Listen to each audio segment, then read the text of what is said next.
Chapter 909, Gu Yundong's Accusation. Gu Yundong suddenly turned to look at him fiercely. Since Brother Zhou is not the third young master of the Tao family, where are his real family members? Qin Wenzheng was stunned. Then, he touched his nose and said softly, "Well, we haven't found out yet. Moreover, it's very difficult to investigate. I'm afraid only old Li, who has been buried, knows." "Then what's the use of you?" Qin Wenzheng was speechless. Did he agree to investigate Xiao Qinyuan's background? Did she have to vent her anger on others like this? Her temper was too bad. She probably wouldn't be able to get married. Gu Yundong did not look at him and said in a low voice, "It's fine, Brother Zhou. Qin Wenzheng is useless and can't find anything.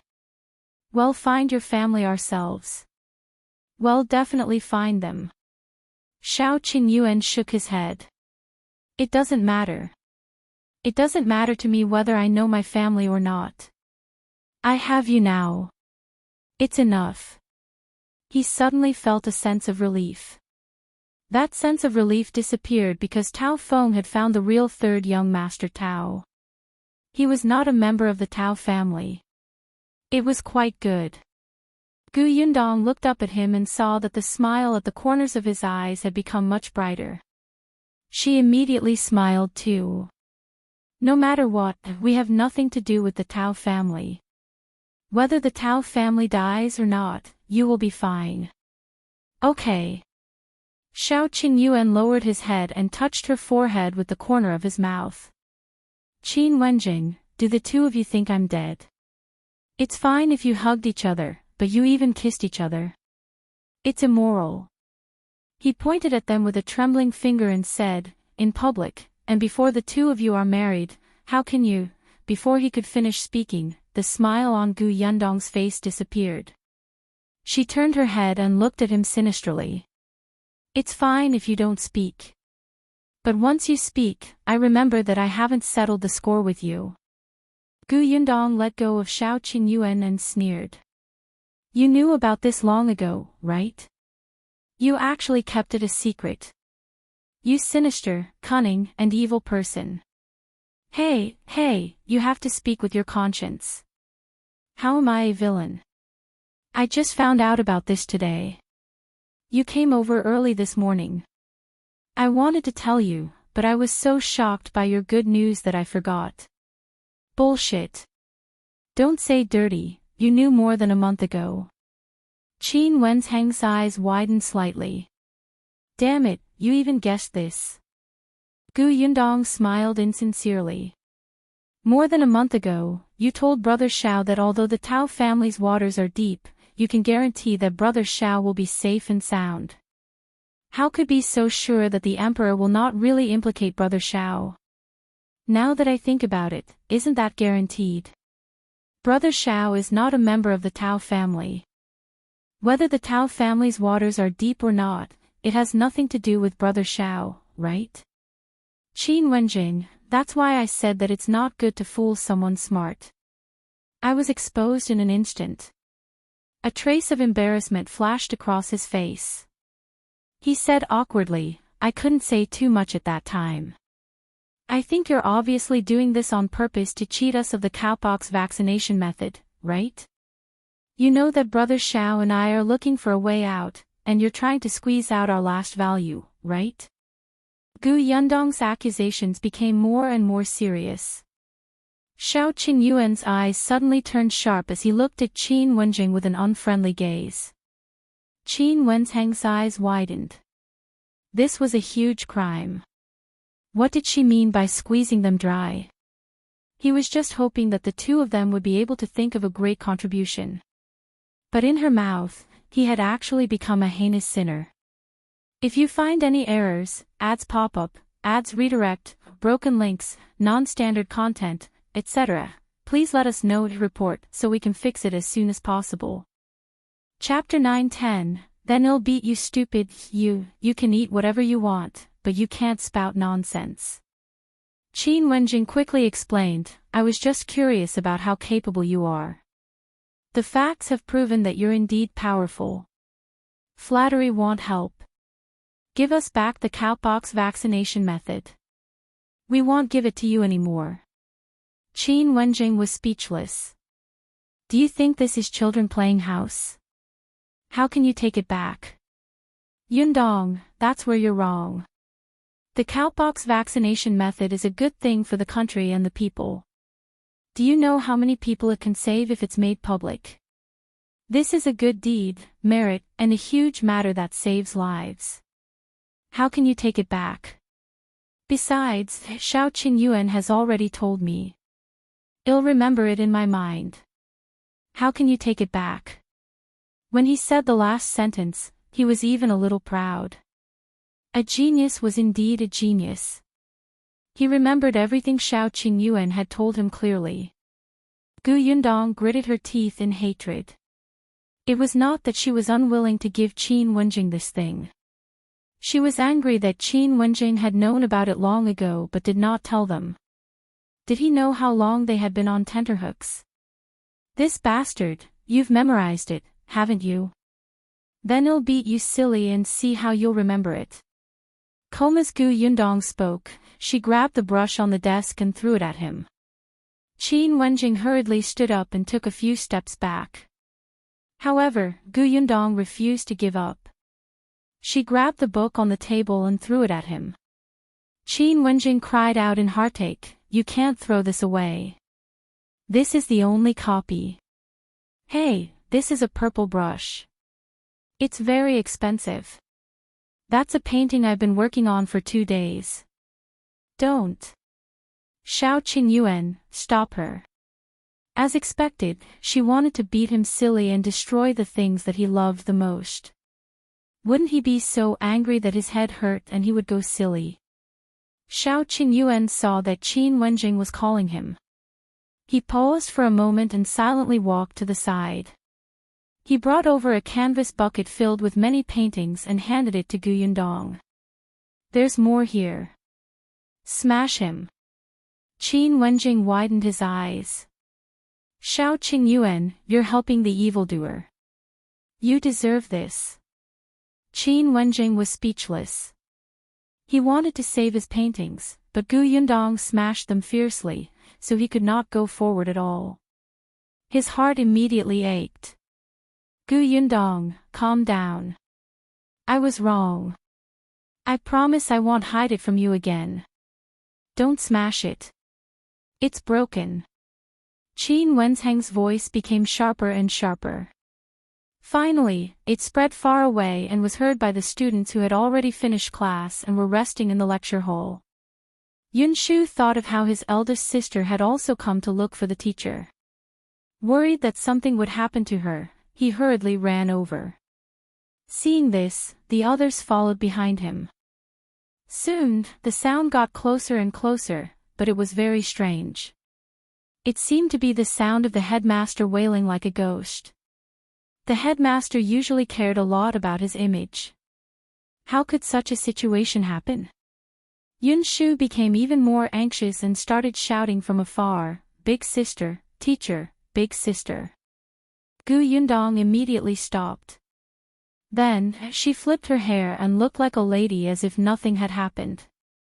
Qin Wenzheng was still panting when Yunxu ran to the door of the study. He looked at the mess on the ground and his watery eyes instantly widened. "Sister, what happened? Did someone break into the house?" The others also arrived one after another. When they saw this, they immediately looked at each other. Qin Wenzheng sneered. He was about to say that the robber was his elder sister, but Gu Yundong had already spoken before him. "If you find any errors, ads pop up, ads redirect, broken links, non-standard content, etc., please let us know to report so we can fix it as soon as possible." Chapter 9:11, Gu Yundong's Influence. No one is robbing anyone. Gu Yundong sat on the chair with a smile on her face. Her hair was neat and tidy.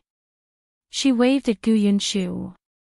The latter immediately went in obediently. Then, he heard his eldest sister point at the paintings on the ground and say, "Your master Qin suddenly had a cramp in his legs just now." In a moment of desperation, he kicked over the painting bucket and hit the table. These things fell out. Look, they even rolled everywhere. Yunshu, call your classmates in and help Master pick them up. Oh, okay. Gu Yunshu quickly nodded and began to call his friends in. Qin Wenzheng heaved a sigh of relief. Unexpectedly, Gu Yundong glanced at him and added with a smile, by the way, your teacher is especially generous today. He said that these paintings, brushes, and paper were originally prepared for you. You can look at them yourself. If you like them, just pick them and bring them back. Yunshu blinked. Ha! Hadn't the headmaster always treasured these paintings? Was he willing to give them away? Qin Wenzheng's eyes almost popped out. His fingers trembled as he pointed at Gu Yundong. You, Gu Yundong smiled insincerely. Master Qin, your students are all looking at you eagerly. You won't go back on your word, right? Or were you lying to me again just now? She emphasized the word lying. Calm Qin Wenzheng looked at the eager gazes of the students outside the door and then at Gu Yundong, who was holding a painting that was about to be torn apart. He knew that he would definitely bleed today. His heart ached even more. He gritted his teeth and nodded. Yes, that's right. You guys, choose for yourselves. As soon as he finished speaking, the students outside the door walked in one after another and cupped their hands to thank Mr. Qin. After Qin Wenzheng nodded with tears in his eyes, he immediately rushed towards the painting he liked. Qin Wenzheng thought to himself, fortunately, these students were taught by him and knew when to stop. Indeed, everyone had chosen one. Until Yunshu stood up with 3 or 4 paintings. Qin Wenzheng widened his eyes. Why did you take so many? Gu Yunshu said, I want to choose one for my father, one for my elder sister, and one for my mother and younger sister each. I originally wanted to choose one for Niu Dan, Xingjia, and Xinglu, but I think we can't be too greedy. This is enough. Teacher, you don't have to be polite to me. Qin Wenzheng looked at Gu Yundong in shock and cursed in his heart. Damn it, he had forgotten that a student here was taught by Gu Yundong. It was obvious that Gu Yundong's influence on him was much deeper than his. No, he had to focus on nurturing Gu Yunshu in the future. He had to turn his temper around. However, Qin Wenzheng had forgotten that he was actually a sinister person. If the painting that Gu Yunshu had chosen belonged to someone else, he would have wished for it to be swept away. 15 minutes later. Qin Wenzheng watched as every student left with at least 2 calligraphy paintings or brush and paper. His heart was bleeding. He looked at his empty study and comforted himself. It's fine, it's fine. They're all my students anyway. I'll give them to them sooner or later. I'm not angry. He walked up to Gu Yundong and asked with a dark expression, Are you done venting your anger now? Yes, I'm done. Take the cowpox vaccination method. I won't take it back. Gu Yundong stood up and said, I'll leave first. If you find any errors, ads pop up, ads redirect, broken links, non-standard content, etc., please let us know to report so we can fix it as soon as possible. Chapter 9:12, This is Yongfu Village. Qin Wenzheng snorted. She should have left long ago. He really could not provoke this woman. In the future, he promised to stay far away from her. For the sake of the cowpox vaccination method they had brought, he would let her off for the time being. As he thought about it, Qin Wenzheng quickly took out the handwritten notebook and started reading it. His eyes grew bigger and brighter. After reading it, he couldn't help but take out his brush, ink, paper, and inkstone. He began to write. After writing 3 pages, he carefully wrapped them with the handwritten notebook. Then, he summoned a person and had him send the letter to the capital at full speed. After doing all this, Qin Wenzheng heaved a sigh of relief. He didn't expect Xiao Qingyuan to be so talented in medicine. That guy was indeed a talent. However, Xiao Qingyuan's background was really strange. Gu Yundong was also thinking about this question as she sat in the carriage. Although she said that it did not matter, Gu Yundong still took it to heart. She had never received the love and care of her family since she was young. She had always grown up alone. The feeling of wanting to have a family to rely on was too deep. Even though she no longer had extravagant hopes when she grew up, ever since she came here, she was still touched and surrendered to such warmth. But Xiao Qingyuan had never felt it before. She didn't know what his family was like. Did they want to stay far away like the Tao family, or were they like her father, who had never given up on searching after his wife and children were separated from him? She had never seen it before, but she could not help but think about it. However, Xiao Qingyuan did not care about the search for family, and Gu Yundong would not take the initiative to mention it. If the result was bad, wouldn't it hurt him again? So, let nature take its course. But no matter what, the Tao family's matter would no longer involve Xiao Qingyuan in the future. Gu Yundong expressed that a huge burden had been lifted from his heart. Even if he was schemed against by Qin Wenzheng once, she could let it go. Right, I forgot to tell Qin Wenzheng that I'm coming of age tomorrow. I should have asked him to bring his wife, daughter, and gifts over. Gu Yundong suddenly thought of this and was instantly vexed. Xiao Qingyuan said, Yunshu and Yuanji will definitely explain why they're taking leave tomorrow. In other words, Qin Wenzheng would definitely know. However, after today's incident, it was unknown if he would bring gifts. Gu Yundong was a little regretful. I should have fallen out with him 2 days later. There was an indescribable regret in her tone. Xiao Qingyuan laughed out loud. The lightness in his voice stunned Gu Yundong, and then he laughed as well. The two of them talked as they drove the carriage home. The family was already preparing for her coming-of-age ceremony tomorrow. Gu Yundong looked at her parents, sister, and eldest aunt's busy backs and felt indescribably satisfied. She really hoped that brother Xiao could have such warmth too. Aunt Ke came over and called her into the room to try her clothes. Where did you go so early in the morning? Why do you look so relaxed on such an important day? Gu Yundong followed her in. Shen Sitian had already come over with a plain dress. Hurry up and try. If there's anything wrong, it's not too late to change it. The Gu family was in high spirits. No one knew that at this moment, 2 carriages were driving into Yongfu village. From one of the carriages, a person poked her head out and looked at the small village in front of her. Her curious eyes darted around. This is Yongfu village. That Miss Gu lives here. If you find any errors, ads pop up, ads redirect, broken links, non-standard content, etc., please let us know to report so we can fix it as soon as possible. Chapter 9:13, Inquiring. There were 3 women sitting in the carriage. The young woman who had spoken just now had already poked half her head out of the window. She looked at the village path in front of her excitedly and asked curiously and confusedly, why does she live in such a place? Sitting opposite her was Nie Shuang.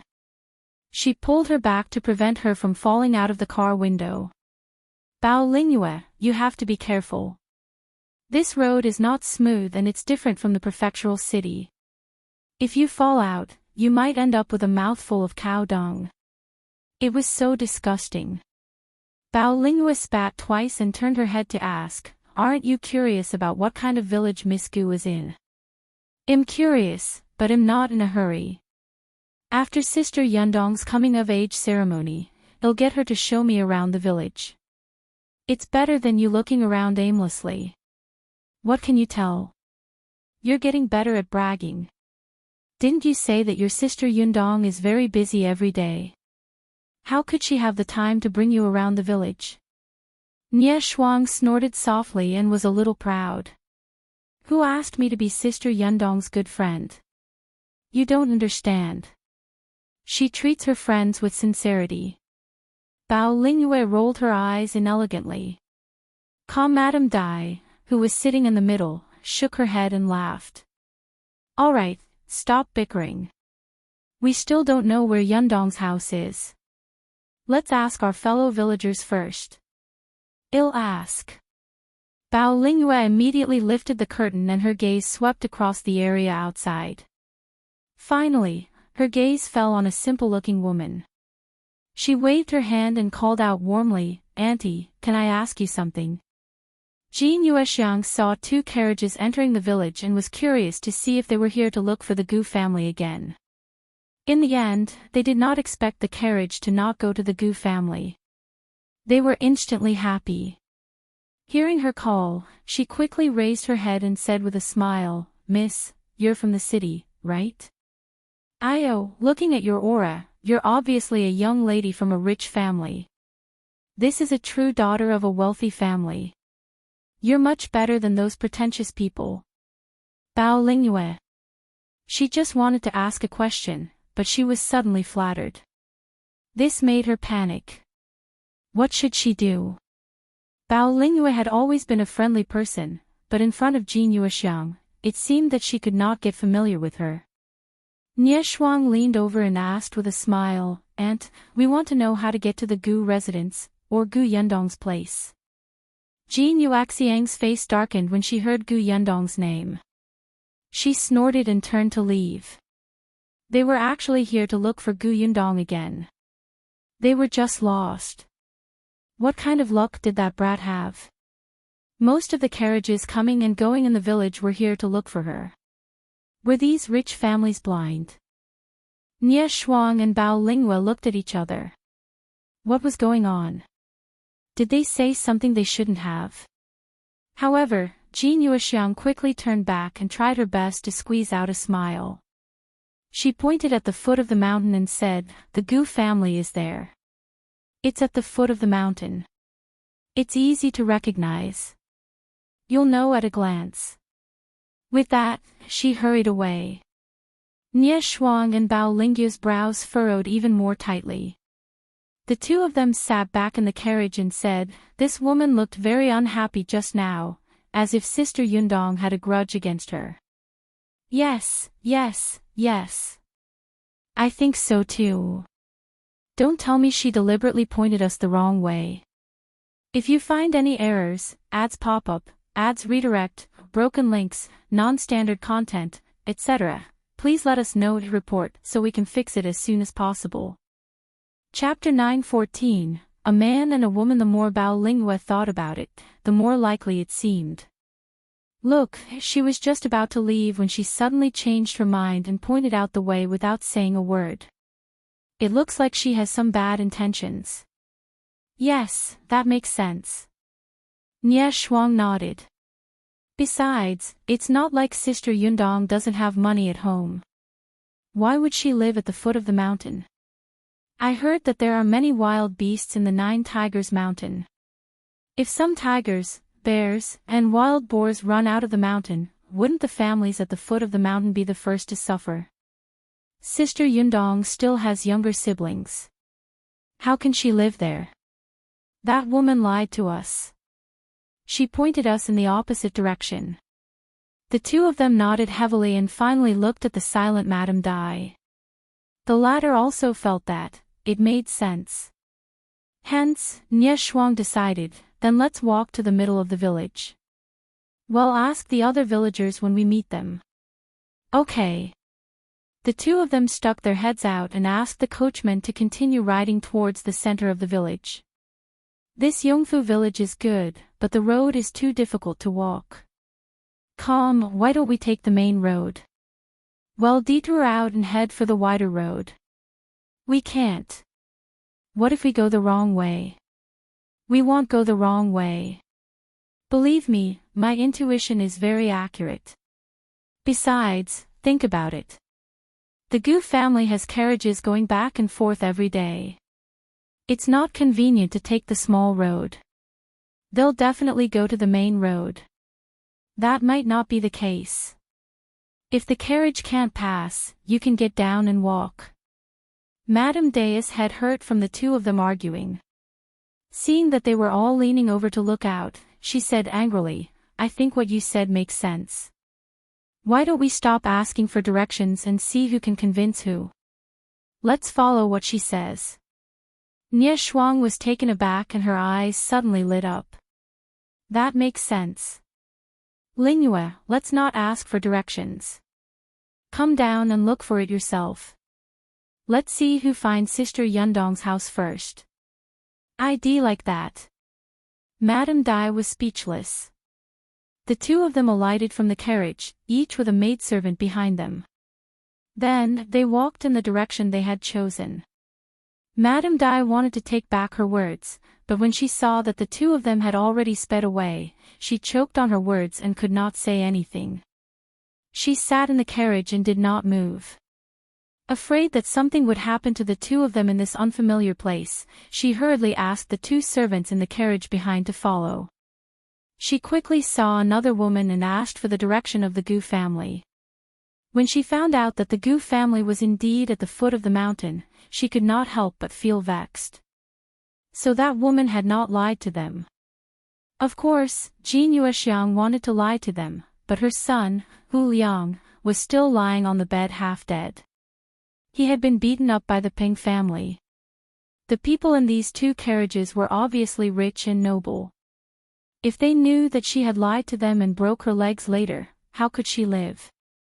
However, she did not expect that her earlier actions would actually make people directly deny her words.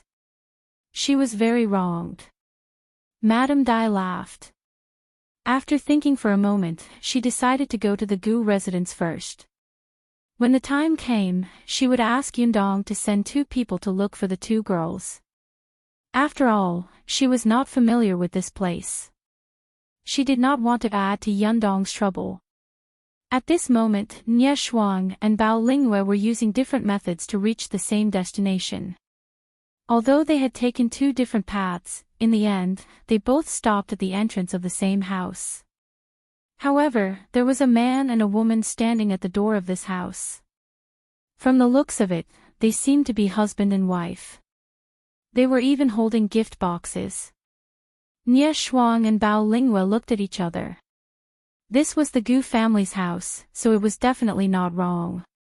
The two of them were also here to congratulate Gu Yundong on her coming-of-age ceremony, right? If you find any errors, ads pop up, ads redirect, broken links, non-standard content, etc., please let us know to report so we can fix it as soon as possible. Chapter 9:15. Someone is talking bad about you behind your back. Nie Shuang wanted to go forward and knock on the door, but this couple came first. Since this couple came first, they were naturally the first. The woman said something to her husband. She took a deep breath and went forward to knock on the door. However, after knocking for a long time, the door did not open. Bao Lingyue found it strange. Didn't the Gu family have servants? Why was the gatekeeper so unreliable? He didn't even guard it. Immediately after, the two of them heard the woman call out, "Uncle, Aunt, it's Yulan. Open the door." Nie Shuang and Bao Lingyue were stunned. Uncle? Aunt? Were they Gu Yundong's parents? She had never heard of Gu Yundong having any cousins. Didn't Gu Yundong say that she only had one relative, eldest Aunt Gu? Nie Shuang suddenly realized that she must have found the wrong person. She pulled Bao Lingyue along, wanting to leave, but she did not expect to hear the man's impatient voice. That's enough. They deliberately refused to open the door. Your uncle has already said that he has severed ties with you, so why are you still looking for him? Chen Yulan was furious. Why are you still saying such things? If your mother hadn't gone overboard back then and insisted on slandering Niu Dan as a thief, would my uncle have been so cold-hearted and refused to interact with us? Calm, my mother just said it casually. If Gu Yundong had not meddled in other people's business, things would not have turned out like this. Gu Yundong. Nie Shuang and Bao Lingyue stopped in their tracks and pricked up their ears to listen. When Chen Yulan saw that there were people around, she quickly came up and pulled Wu Chong. keep your voice down. Your shop still needs her." As she spoke, she pulled Wu Chong out. "It seems that my uncle and aunt are not at home." "Forget it, I'll come another day." Wu Chong snorted coldly. "I don't think there's a need to come over. Only my mother listens to your nonsense about how good the things in Gus are. So what if they sell well? We don't have the money to buy goods. Your cousin is just a shop assistant in Gus. What can he help with? Look at what he can do. I feel embarrassed to see him ordered around by that hooligan from your village." Nie Shuang and Bao Lingyue did not hear the rest of the sentence, but they knew that these two people definitely had a feud with Gu Yundong and looked very shameless. The two of them were filled with righteous indignation, but when they thought about how they had found the wrong place, they immediately felt a little depressed. They thought that they should quickly ask the others. It was getting late. At this moment, they heard a laugh from afar. "I knew you would walk towards the middle of the village. You must find the village chief's house." In Yongfu village, other than the two houses she and brother Xiao had at the foot of the mountain, the green brick-tiled house of the village chief, Chen Liang, was the most eye-catching. So when Gu Yundong heard Madame Day's words, she quickly came out to look for them. Coincidentally, Chen Liang's family was at her house today. As her coming-of-age ceremony was tomorrow, Madame Zhou and Madame Song were both helping her at home. When Chen Liang heard that Gu Dajiang was back, he came to talk to him. After Gu Dajiang persuaded him, he changed his attitude towards Niu Dan. As expected, this kid was becoming more and more motivated in his studies. It was said that he had even received praise from the teacher last time. Chen Liang could not wait to share this matter with him. Therefore, when Chen Yulan and her husband knocked on the door of the Chen family's house, it was not that Chen Liang avoided them. When Nie Shuang and Bao Lingyue saw her, they quickly walked up to her. "Sister Yundong." "Lady Gu."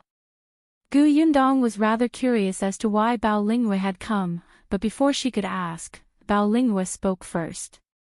"Lady Gu, I have a big piece of news for you. Just now, two people were bad-mouthing you behind your back." This was big news. If you find any errors, ads pop-up, ads redirect, broken links, non-standard content, etc., please let us know to report so we can fix it as soon as possible. Chapter 9:16, You don't understand. Gu Yundong readily agreed. "Who's bad-mouthing me?" Bao Lingyue gave her a look as if she were sharing huge gossip. The two people who were standing at the door just now were calling uncle and aunt at the door. "They said something about you being a busybody and harming them." "I didn't hear anything else." "They didn't knock on the door and left with the gift box. They seemed to have said that they would come another day." The corners of Gu Yundong's mouth twitched. Was it worth it for you to be so secretive and say that it was big news? That she was meddling in other people's business? However, Chen Yulan was the only person who called Chen Liang uncle at the door. Didn't Chen Liang cut ties with her? Why did she come looking for him? However, it was obvious that with the nature of the Wu family and Chen Yulan, they definitely had something to ask of Chen Liang. This was really interesting. They had caused Niu Dan to be wrongly accused and expelled from school.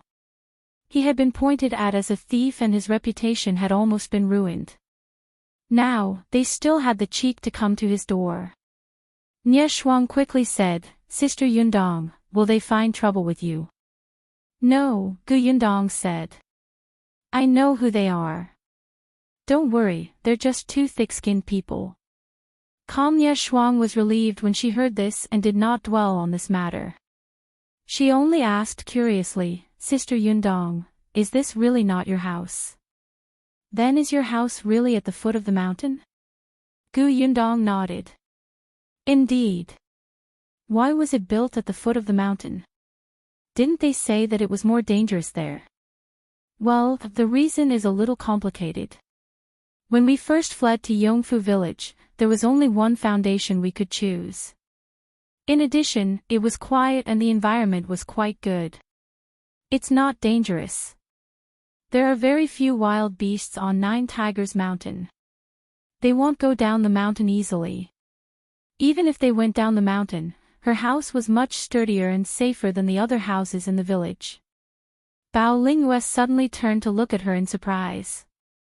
Yundong, did you flee here? This lady was indeed very friendly.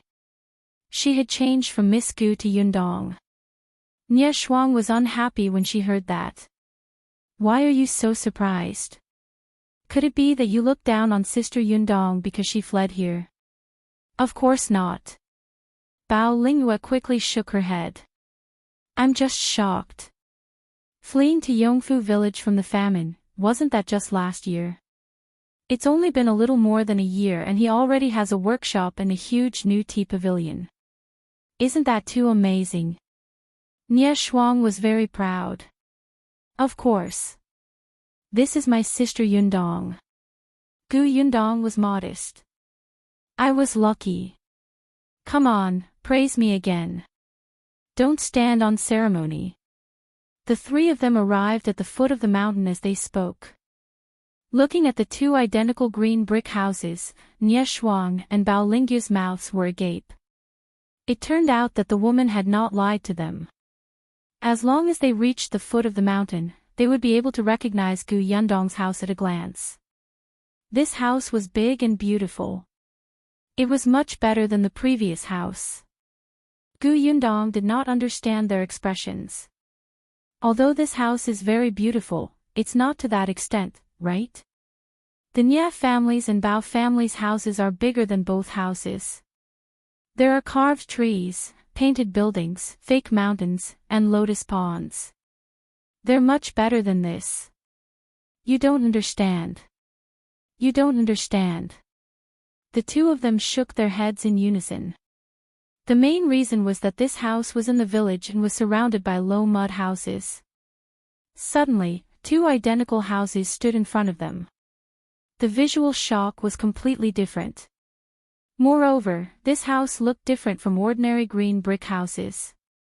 It looked energetic. If you find any errors, ads pop up, ads redirect, broken links, non-standard content, etc., please let us know to report so we can fix it as soon as possible. Chapter 9:17, The Difficult Madame Zhou Energetic. Can the house be described as energetic? Gu Yundong exhaled and led them through the door. The Gu family was very lively. Everyone took Gu Yundong's coming-of-age ceremony very seriously. Not only did Chen Liang's family come to help, but the Shi couple and Lan Hua also came. Dong Shulan also brought the children. Gu Yundong had not thought of inviting Madame Dai and Nie Shuang. After all, she had almost forgotten that she was about to become an adult. Moreover, the coming-of-age ceremony was held in Yongfu village. Madame Dai and the rest were in the prefectural city. It would take an entire day to get to the county city by carriage. Not only was it a waste of time, but it was also tiring. But who would have thought that they would still come, and even bring along Bao Lingyue, a lady whom they had only met once. Gu Yundong had guessed that Bao Lingyue had a good relationship with Nie Shuang. After all, she could hear the familiarity in her tone when she spoke of Nie Shuang. However, Gu Yundong did not expect their relationship to be so good. According to Nie Shuang, she happened to bump into her when she and Madame Dai were about to set off. When she heard that they were coming to Yongfu village, she got into the carriage without a word and sent someone home to tell them that she was playing with Nie Shuang. It was said that she often went to the Nie family to look for Nie Shuang. The Bao family was already used to her. Calm, but of course, Gu Yundong was happy that they could come. She warmly welcomed them. Madame Dai arrived at the Gu house first and only had time to tell Gu Yundong about Nie Shuang and Bao Lingyue. Gu Yundong let Aunt lead her into the house to rest while she went out to look for them. Now that the three of them had arrived, Gu Yundong introduced them to others. She did not mention Madame Dai's identity and only introduced the three of them as seniors and friends from the prefectural city. Nie Shuang immediately hugged her arm and added, "We're especially close friends." Although Chen Liang and the others did not know who they were, they could tell that the three of them were young ladies and madams of wealthy families. Their statuses in the prefecture capital were probably not low. Especially Madame Dai. Chen Liang had seen the county magistrate's wife from afar in the county city before, but this Madame Dai looked even more imposing than the county magistrate's wife. He was a little restrained for a moment, and the others were even more so. Hence, after dinner, Mrs. Zhou secretly came to look for Gu Yundong. She was a little embarrassed to say that she would no longer be the main guest. Gu Yundong was stunned. Women's coming-of-age ceremony was usually attended by the witness, the host, the main guest, the director, the praiser, and so on. The host was her parents. Gu Yundong's first choice for the main guest, who was supposed to be a female senior with virtue, was Aunt Ku, but Aunt Ku rejected her as a widow. Gu Yundong had no choice but to look for Chen Liang's wife. The village chief's wife had the highest status in Yongfu village. Coupled with Gu Yundong's relationship with the Chen family, it was reasonable to invite Madame Zhou as an official guest. Madame Zhou was also very happy at that time, and she patted her chest excitedly and promised that there was no problem. The director was Dong Shulan. The praiser was Lan Huar. The few of them were already prepared. Why did she suddenly quit? Madame Zhou had no choice. Yundong, I didn't do it on purpose. I just feel that it's more appropriate for you to let Madame Dai replace me. I'm especially nervous now. I just feel that I'll mess it up. At the thought of being the main guest in front of a noblewoman like Madame Dai, she felt that she could not comb Gu Yundong's hair during the ceremony. She felt that she would make a mistake. What if she couldn't even speak and Yundong's hair wasn't combed well? What if she embarrassed Yundong? Would Madame Dai laugh at Yundong? Would she look down on Yundong?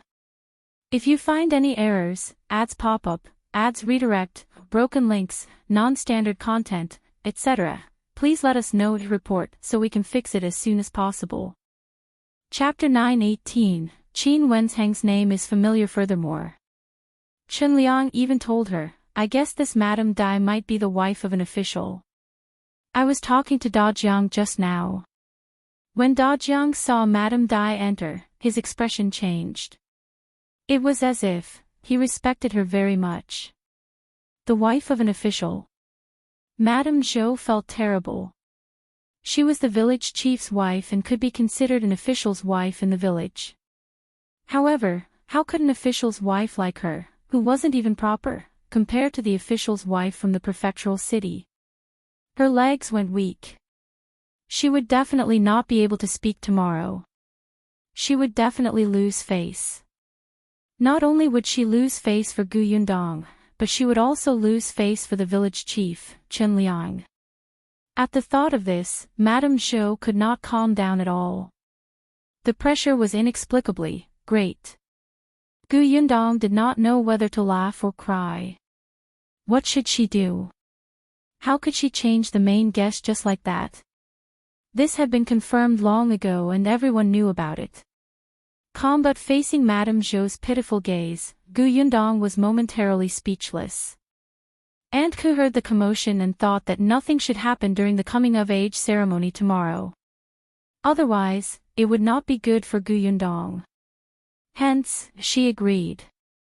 Gu Yundong tried to persuade her a few times. Seeing that Madame Zhou was about to shake off her head, she could only agree. Then, she went to look for Madame Dai. The latter understood the whole story and was so surprised that she could not close her mouth. Well, was she that imposing? Didn't Yundong hide her identity?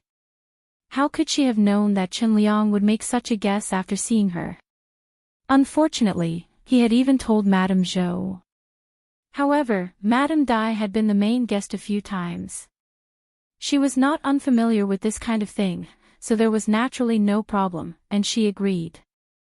However, Madame Dai still felt that she should tell her that she had snatched the original job of Madame Zhou. When Madame Zhou saw that Madame Dai had personally come to apologize, she was immediately flattered. It's not Madame's problem. I'm just too nervous. I'm a country woman who has never seen the world, really. Then, she turned around and pinched Chen Liang fiercely. It's all your fault. Tell me what kind of official's wife she is. I'm so nervous. I saw that Madame Dai was approachable and easy to get along with. She even specially came over to comfort me. She doesn't look like an official's wife at all. You're really a jinx. My main guest role is gone. Chen Liang was speechless. What did he do? However, although she said that, Madame Zhou only blamed Chen Liang. If she was really asked to continue being the main guest, she would not agree.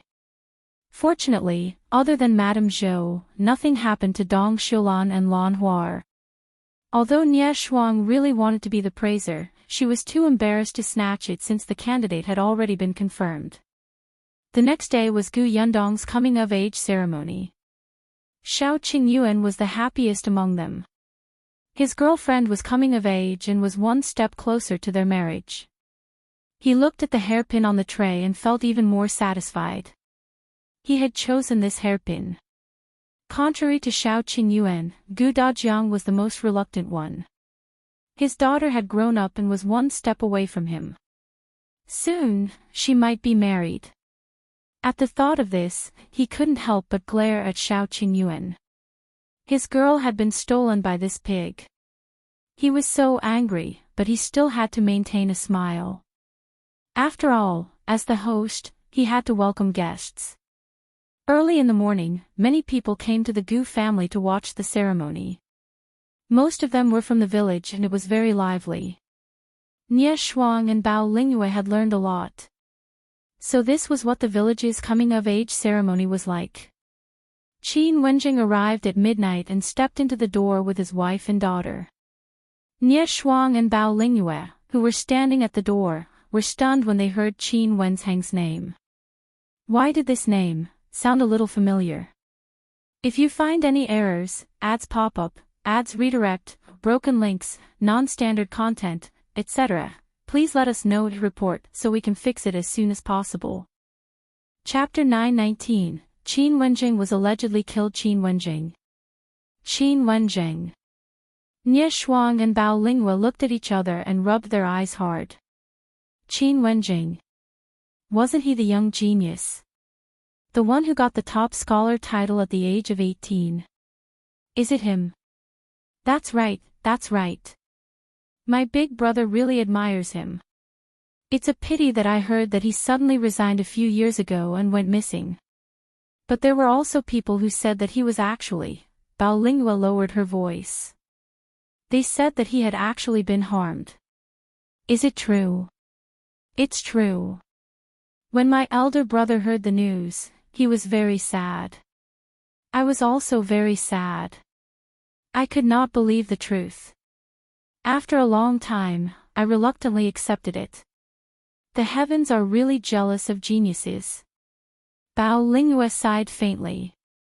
And think about it, if he had not been harmed, with his talent and learning ability, the current emperor would definitely have let him return to the court. I heard that many court officials who were talented and capable but couldn't accomplish their ambitions have been recalled since the new emperor ascended the throne. They have even been placed in important positions. Nie Shuang also knew this news. When she heard this, she glanced at Qin Wenzheng, who had walked in with his wife and daughter, and said, in that case, this Qin Wenzheng only has the same name as him. I think so, but considering his age and appearance, he seems to be as the rumors say. Calm. Nie Shuang rolled her eyes. Let's go and ask Sister Yundong. The two of them entered the room. Gu Yundong sat in the room and waited. She did not have to do anything today. She just had to take a shower and change her clothes before waiting in the inner room behind the east room. Madame Dai was also in the room. When Nie Shuang and Madame Gu entered, Madame Gu happened to enter with her daughter. Qin Wenzheng greeted them outside the door and went to talk to Xiao Qingyuan. Compared to Nie Shuang and the others, Madame Dai knew more. Of course, she knew if Qin Wenjing was dead or alive. She also knew about his matters in Fengkai County. Previously, Qin Wenjing had even brought his wife and daughter to the Dai residence to visit her husband, so she knew Madame Gu. However, what she did not know was that Qin Wenjing actually knew the Gu family and had such a good relationship. Gu Yundong's coming-of-age ceremony was attended by his entire family. No one was left behind. She turned her gaze outside and happened to see Qin Wenjing talking excitedly with Xiao Qingyuan. She was instantly enlightened. Could it be because the two of them were familiar? Coincidentally, Madame Gu was afraid that her daughter would come back dirty again after running out crazily, so she bid Madame Dai and Yundong farewell and hurriedly chased after her. She could not tell how familiar the two of them were. Therefore, after Madame Gu left, Madame Dai asked curiously, Yundong, is Mr. Qin Wenjing very familiar with that young Master Xiao? Thinking about it, she felt that it was possible. Her son had a high evaluation of Xiao Qingyuan, who seemed to be a good talent. Therefore, be it Dai Wenhua or Qin Wenjing, they could become friends with him. For Xiao Qingyuan's sake, it was reasonable for Qin Wenjing to attend Gu Yundong's ceremony. Gu Yundong followed Madame Dai's finger and looked out of the window. Xiao Qingyuan and Qin Wenjing were indeed chatting enthusiastically. They were probably talking about the cowpox vaccination method. Yesterday, Qin Wenjing must have finished reading Brother Xiao's handwritten notebook and had stacks of questions in his heart. Now that they had met, he naturally couldn't wait to ask. Gu Yundong smiled and nodded. Yes, they're quite familiar with each other. Madame Dai asked again, then, how did they meet? If you find any errors, ads pop up, ads redirect, broken links, non-standard content, etc., please let us know to report so we can fix it as soon as possible. Chapter 920. No, I reject. As far as she knew, although Qin Wenjing looked easy to get along with, he actually had a line in his heart. He had always kept a certain distance from others and was not so easy to get along with. Not to mention looking so enthusiastic. Looking at the way he spoke to Xiao Qingyuan, she felt that Xiao Qingyuan was the cold and distant person. Qin Wenzheng's impression in her mind was somehow changed, making her find it unbelievable. Gu Yundong thought about it. How did they meet? She remembered, Qin Wenjing seems to like to eat wild animals. Brother Xiao brought Lu Wei into the mountains to hunt 2 roe deers and gave them to him. That's probably it. Lu Wei also came early in the morning, but he liked fun. The moment he arrived, he brought the children out to play. Madame Dai was enlightened. So that was the case. She had heard from her son that Xiao Qingyuan often went deep into the mountains and even brought him in to hunt, so it was not strange. Nie Shuang and Bao Lingyue, who had yet to speak, were shocked when they heard their conversation. Auntie, is the Mr. Qin you're talking about the one outside the door? The 18-year-old top scholar. Calm, yes, that's him. Nie Shuang and Bao Lingyue looked at each other and silently looked at Qin Wenjing, who was speaking at the door, and sucked in a cold breath. Alive. This was Qin Wenjing in the flesh. Today, at this moment, at Gu Yundong's house, at Gu Yundong's coming-of-age ceremony, they actually saw the 18-year-old young genius.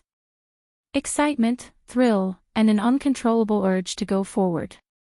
Bao Lingyue grabbed Nie Shuang's hand tightly and said, if I tell Big Brother that Qin Wenjing is still alive, he will definitely be very happy. Oh my God, I actually saw Qin Wenjing. I grew up listening to his stories. My brother must be especially envious of me. I have to go to him and tell him about it.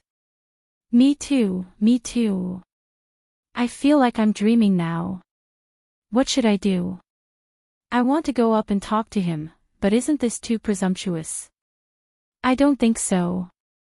She has a wife and a daughter. Let's not ruin their relationship. Yes, yes, yes. That was his wife and daughter just now. His wife is also good-looking. They're simply a match made in heaven. And his daughter is too cute. Gu Yundong was speechless. Were women so good at chasing celebrities nowadays? She felt that the two of them were about to faint. Seeing how excited the two of them were, Gu Yundong finally understood why the two of them could become good friends. Indeed, they were like-minded. Oh right, there was also her father. He seemed to admire Qin Wenzheng very much. That guy is a sinister and cunning fellow. Don't be deceived by his appearance. Gu Yundong complained in her heart. If not for the fact that she had to maintain her makeup that was done at the cost being dragged out of bed early in the morning, she really wanted to rush up and shake the two of them awake. However, very quickly, this fire of excitement consumed her. Nie Shuang grabbed her hand. Sister Yundong, we're good friends, right? That Mr. Qin is your fiancé's good friend, right? Then can you invite him, no, beg him to write a piece of calligraphy for me? And me. And me. Gu Yundong's expression was cold. Beg him. No, I reject. Seeing that she was unwilling, Madame Dai thought about Qin Wenzheng's personality and was unwilling to make things difficult for her. Hence, she gave the two of them a look. All right, have you forgotten what day it is today? It's almost time. Don't delay, Yundong. If you find any errors, ads pop up, ads redirect, broken links, non-standard content, etc., please let us know to report so we can fix it as soon as possible. Chapter 921, Coming of Age Ceremony. Although Nie Shuang and the others were a little disappointed, they still knew the severity of the matter and quickly shut up. Only then did Madame Dai say in a low voice, if you really want to meet him, why don't you ask Mrs. Qin? Didn't you see her just now? Nie Shuang said uncomfortably, well, it's not good, right? After all, we're not familiar with Mrs. Qin. Bao Lingyue, who was standing at the side, nodded crazily.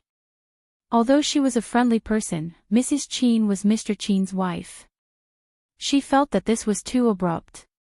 What if Mrs. Qin misunderstood them and thought that they had other intentions, and it would backfire? Madame Dai was speechless. Just as she was about to say something, Madame Gu entered.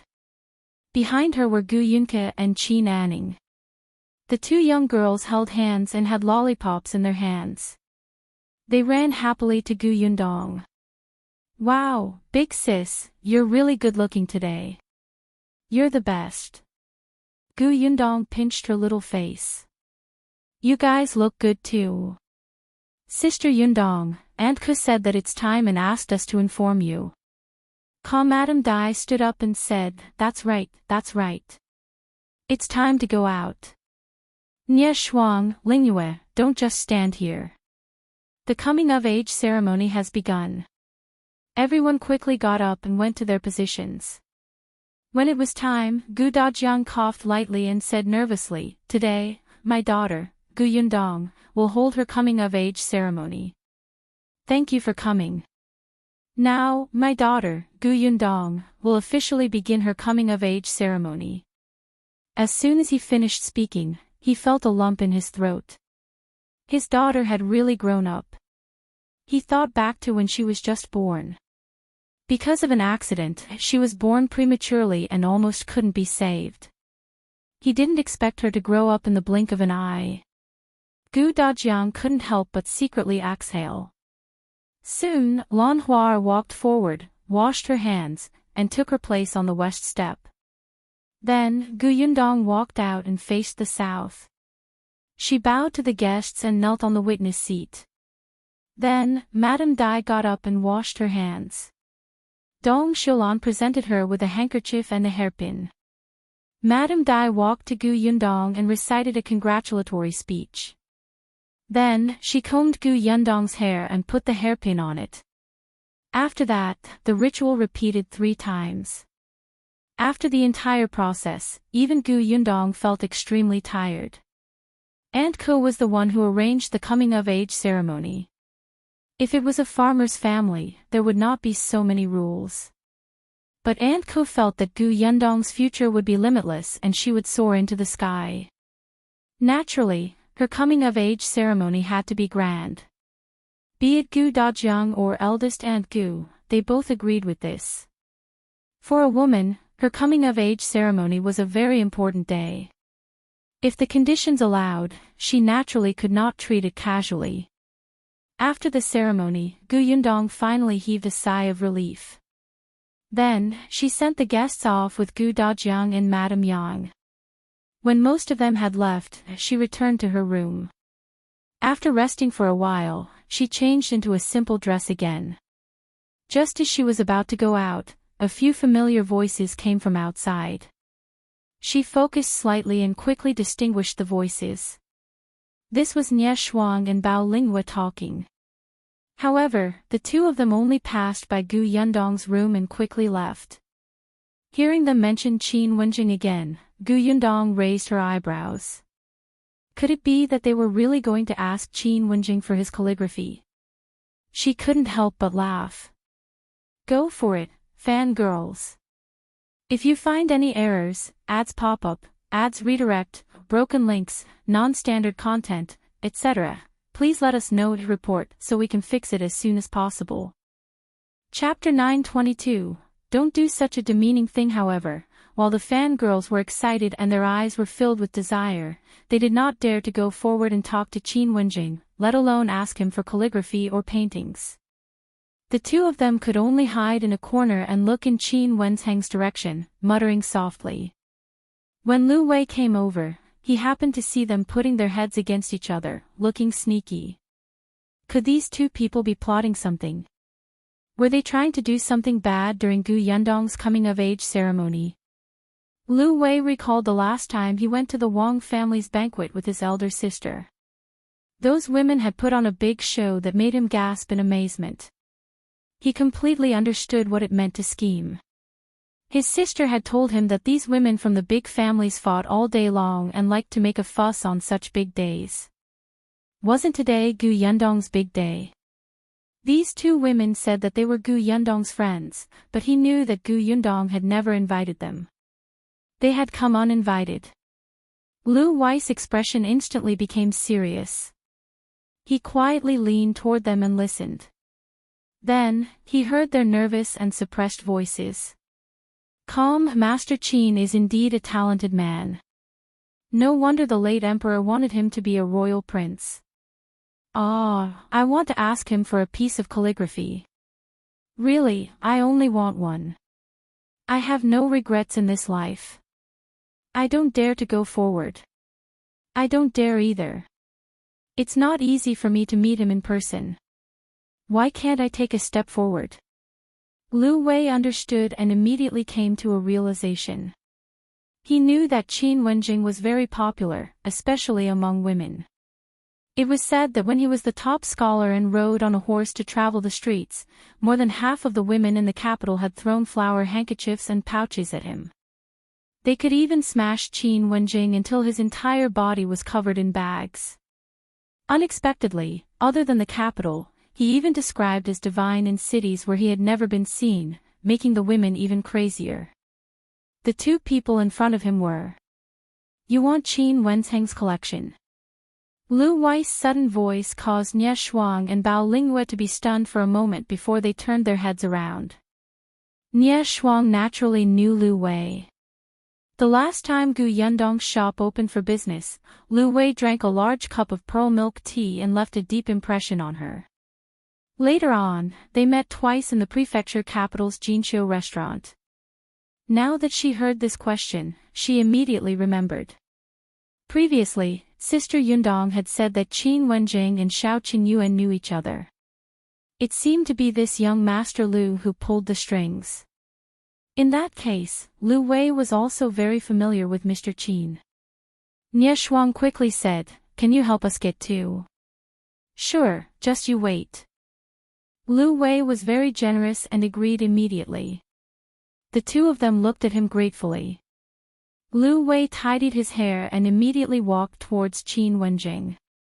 However, not long after, he returned with a dejected expression. Didn't it work? Nie Shuang asked. Lu Wei nodded and sighed. Brother Qin is not willing. Sigh, Bao Lingyue was very disappointed. Nie Shuang, on the other hand, looked at Lu Wei in surprise. She didn't expect this young master of the Lu family to admit it so straightforwardly. Didn't men usually care about their face? Why didn't he make up for it at this time? Bao Lingyue suddenly thought of something and quickly said, Isn't young Master Shao familiar with Lord Qin? You are also familiar with young Master Shao. Why don't you ask young Master Shao for help? Lu Wei looked up and glanced at her. Shao Qingyuan wouldn't do such a demeaning thing. If you find any errors, ads pop up, ads redirect, broken links, non-standard content, etc., please let us know to report so we can fix it as soon as possible. Chapter 923, Sister Yundong, be euphemistic. Bao Lingyue, Nie Shuang, are you scolding us or yourself? But soon, Lu Wei's eyes lit up. Yes, we can look for Gu Yundong. She must have a way. Nie Shuang said, We've thought about it too, but today is Sister Yundong's coming-of-age ceremony. We can't trouble her. She's been busy for the entire day and is resting in her room. How is she resting? Isn't she there? Lu Wei pointed behind them. Nie Shuang turned around and saw Gu Yundong walking over. She seemed to be in good spirits. Nie Shuang and Bao Lingyue looked at each other and hurried forward. They grabbed Gu Yundong's arms from both sides. Sister Yundong, Gu Yundong shuddered. Speak properly. Calm, Sister Yundong, we want Mr. Qin's calligraphy and paintings. Sister Yundong, go and look for Master Shao. He will definitely listen to you and help, okay? Gu Yundong was really afraid of them. All right. I'll go. She pulled her hand out forcefully, returned to her room, and came out with a brush, ink, paper, and inkstone. Then, she walked towards Qin Wenzheng. Nie Shuang and Bao Lingyue were stunned and quickly said, Sister Yundong, young Master Shao is over there. Gu Yundong nodded. I know, but didn't you want Qin Wenzheng's calligraphy? But, Gu Yundong quickened her pace and arrived in front of Qin Wenzheng in a few strides. Master Qin, give me 2 pieces of calligraphy. Nie Shuang and Bao Lingyue, aren't you being too direct? Be tactful. What if Mr. Qin gets angry? Qin Wenzheng glanced at the brush and paper in her hand and snorted. Nie Shuang and Qin Shuang no longer held any hope. As expected, Mr. Qin was unhappy. You still have the cheek to ask for my calligraphy. You should calculate how much you gave away yesterday. Your brother alone took 4 of my paintings, not to mention the other students. My entire study's calligraphy and paintings were ruined by you. If I wasn't magnanimous, I would have cut ties with you. Nie Shuang and Bao Lingyue. What did they hear? Gu Yundong resisted the urge to roll her eyes. He was magnanimous. He was clearly the one who schemed against her and did not dare to retaliate. Now, he was talking as if he was very noble. How shameless. It was as if she really cared about his calligraphy. Just as she was thinking, Madame Guest's voice came from the other side. Husband, aren't we leaving? Qin Wenzheng quickly replied, Well, leave immediately. Wait for me for a moment. With that, he took the tray from Gu Yundong's hand and turned to walk to the table at the side. Then, he muttered as he wrote, On account that today is your coming-of-age ceremony, I won't argue with you. Then, he wrote down 2 lines of words, all of which were blessings for the good and healthy. After he finished writing, he blew on it and handed it to Gu Yundong. Take it. I'll go back first today. After taking a few steps, he stopped and turned around. By the way, I heard from your father that he plans to take the elementary scholar examination after the new year. It'll help you solve the problem of the elementary scholar endorsement. However, it's not convenient to eat and drink in the examination hall. When you have time, think about how to make something delicious for your father. Gu Yundong nodded. Thank you. Qin Wenjing left. Gu Yundong turned around with 2 pieces of calligraphy in her hand and met the dumbfounded expressions of Nie Shuang and the others. You guys, what's wrong? If you find any errors, ads pop up, ads redirect, broken links, non-standard content, etc., please let us know to report so we can fix it as soon as possible. Chapter 924. She lost. Nie Shuang swallowed his saliva and looked at Gu Yundong, then at the calligraphy in her hand. Then, she turned to look at the door. Qin Wenzheng's carriage was getting further and further away. Bao Lingyu's eyes were wide open as well. Even Madame Dai, who was standing at the side, had a look of astonishment on her face. She had heard what Qin Wenjing and Gu Yundong said just now and felt that it was unreal. Even when facing her master, Qin Wenjing was polite and steady. But when facing Gu Yundong, it was as if his composure did not exist at all. Be it his tone or expression, there was a hint of indulgence. It was as if she was his younger sister. He should take care of her and try his best to satisfy any requests. After a long time, Nie Shuang asked, Sister Yundong, are you very familiar with that Lord Qin? This familiarity was not like what they had guessed. It was not based on Shao Qin Yuan, the middleman. Gu Yundong nodded naturally and asked, will he come to my coming-of-age ceremony if he's not familiar with me? Nie Shuang and Bao Lingyue both covered their faces. That's right, that's right. How could they have overlooked this? Come, if he only had a good relationship with Shao Qin Yuan, even if Gu Yundong and Shao Qin Yuan were engaged, Qin Wenjing would not have had to come personally to attend the coming-of-age ceremony. At most, he would have asked his wife, Madame Gu, to bring their daughter over. Only when he had dealings with Gu Yundong himself would he be so prudent to bring his family to her door. He did not leave immediately after the coming-of-age ceremony. Moreover, what did Mr. Qin say before he left? He said that she didn't have to worry about Gu Dajiang's exam. It was just that, this was a little different from what Nie Shuang and the others had imagined. They had clearly heard that Qin Wenjing was a rather cold and arrogant person, but they could not tell it all just now. That wasn't right either. When he rejected Lu Wei, he was very clean and cold. Gu Yundong did not know what they were thinking. If she could hear them, she would definitely despise them. Qin Wenjing. Arrogant. What did that have to do with anything? Nie Shuang felt a little regretful. If she had known that Gu Yundong and Qin Wenjing were so familiar, she would have taken the opportunity to say a few words to Qin Wenjing. At least her idol would know her.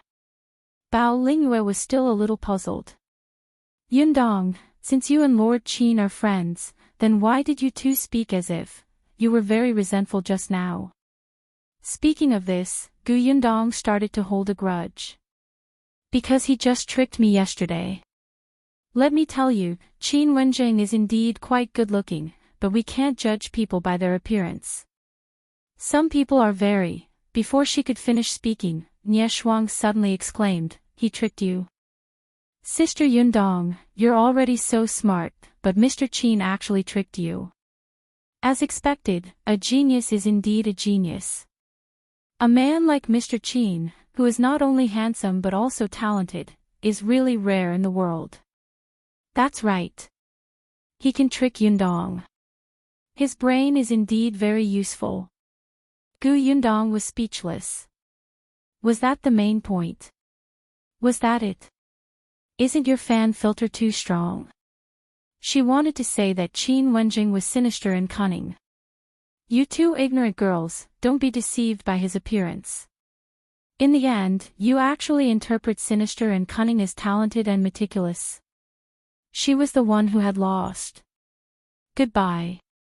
Gu Yundong stuffed the 2 pieces of calligraphy into their arms and returned to her room. She didn't want to talk. If you find any errors, ads pop up, ads redirect, broken links, non-standard content, etc., please let us know to report so we can fix it as soon as possible.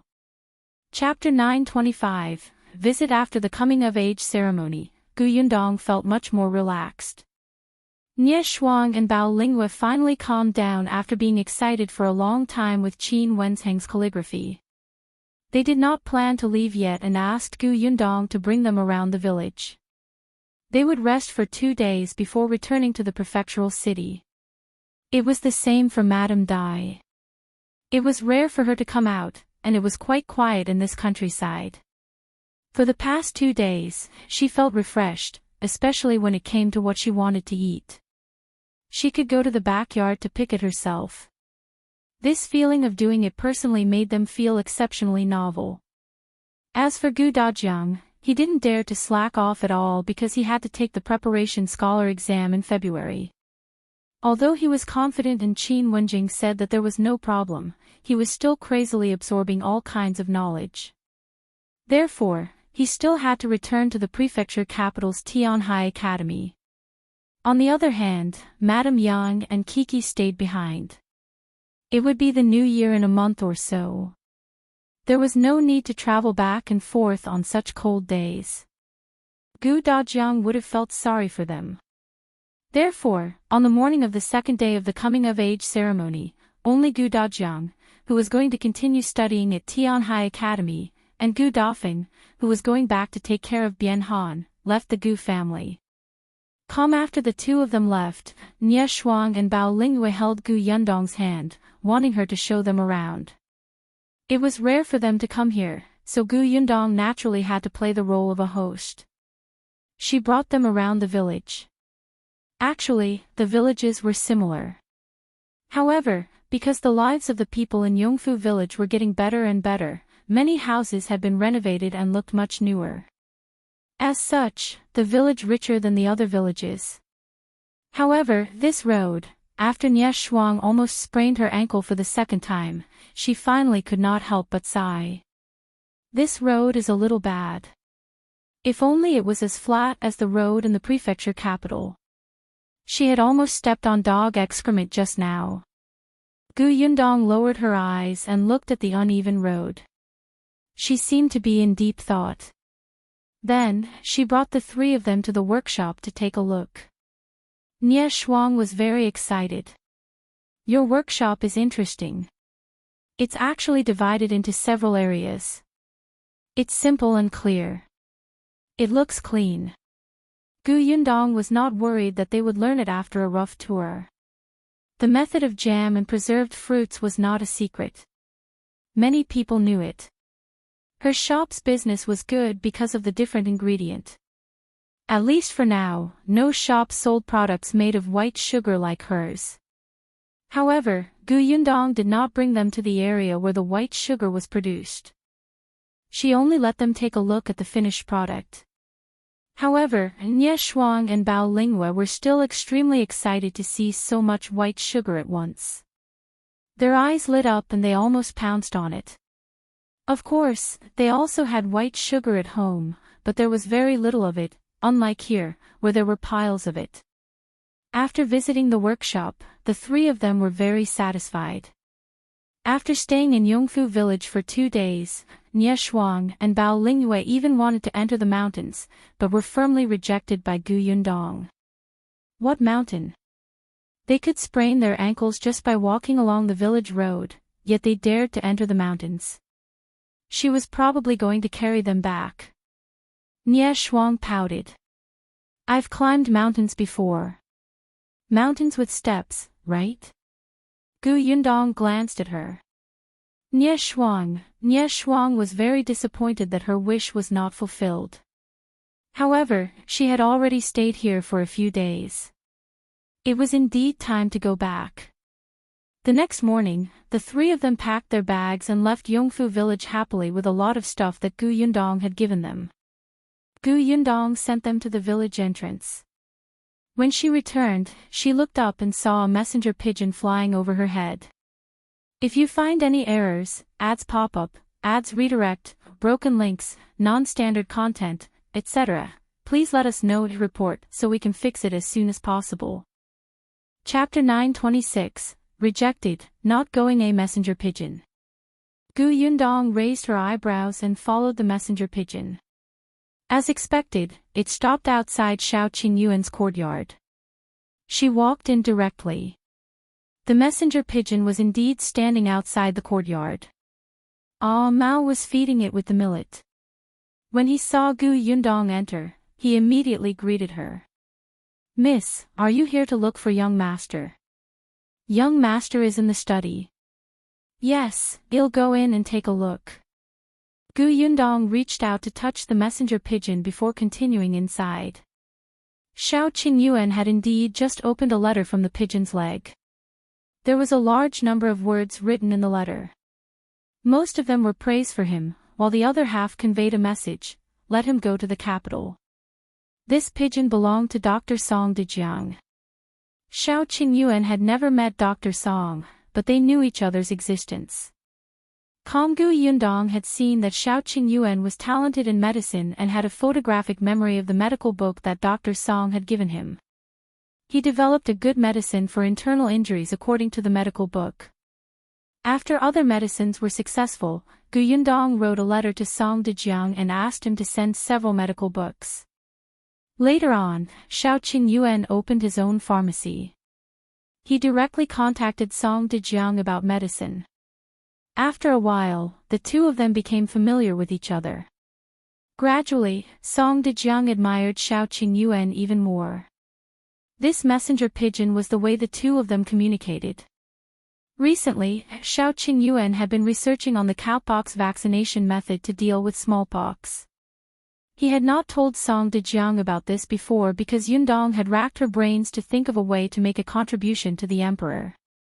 Before he succeeded, he had to keep it a secret. However, after they reported this matter to Qin Wenzheng a few days ago, the latter quickly sent the letter to the capital. Since the emperor knew, Song Dejiang naturally knew too. As a result, he immediately sent a pigeon to ask Xiao Qingyuan to make a trip to the capital where the two of them would discuss the cowpox vaccination method in detail. However, after Xiao Qingyuan finished reading the letter, he frowned. After a pause, he took a brush and paper from the side with a cold expression and wrote a single word on it: no. Just as he finished writing, Gu Yundong came in. When she saw such a huge word on the paper, she was stunned for a moment and asked, "What's wrong?"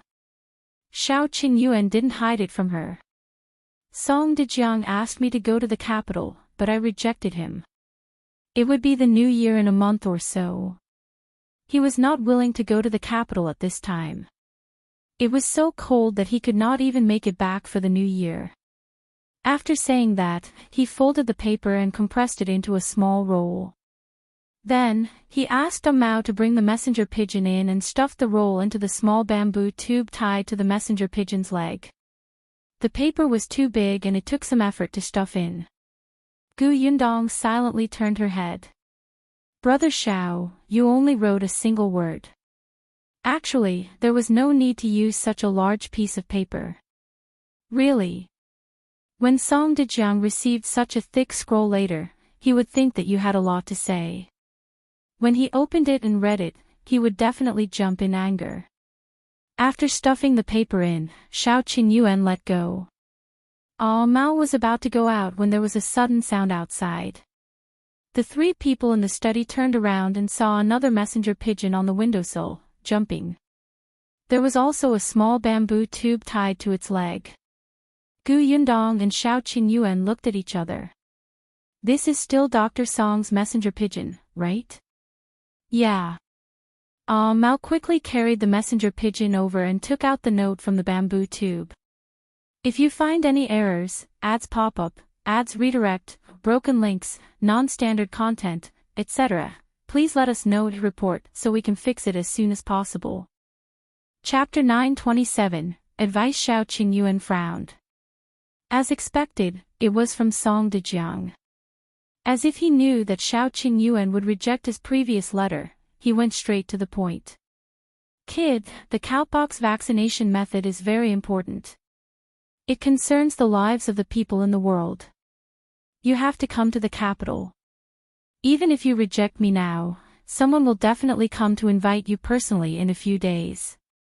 I'll wait for you here. Don't worry, a house has been prepared. You'll have a place to stay the moment you come. Xiao Qingyuan frowned tightly. Indeed, one after another. He should have known that once the cowpox vaccination method reached the capital, he would not be able to stay out of it. Gu Yundong dragged Qin Wenjing out and whipped him again in her heart. If he had told them earlier that Xiao Qingyuan was not the third young master of the Tao family, they would not have revealed the cowpox vaccination method at this time.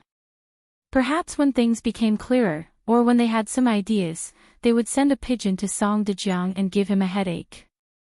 Both of them knew that Xiao Qingyuan's trip to the capital was inevitable.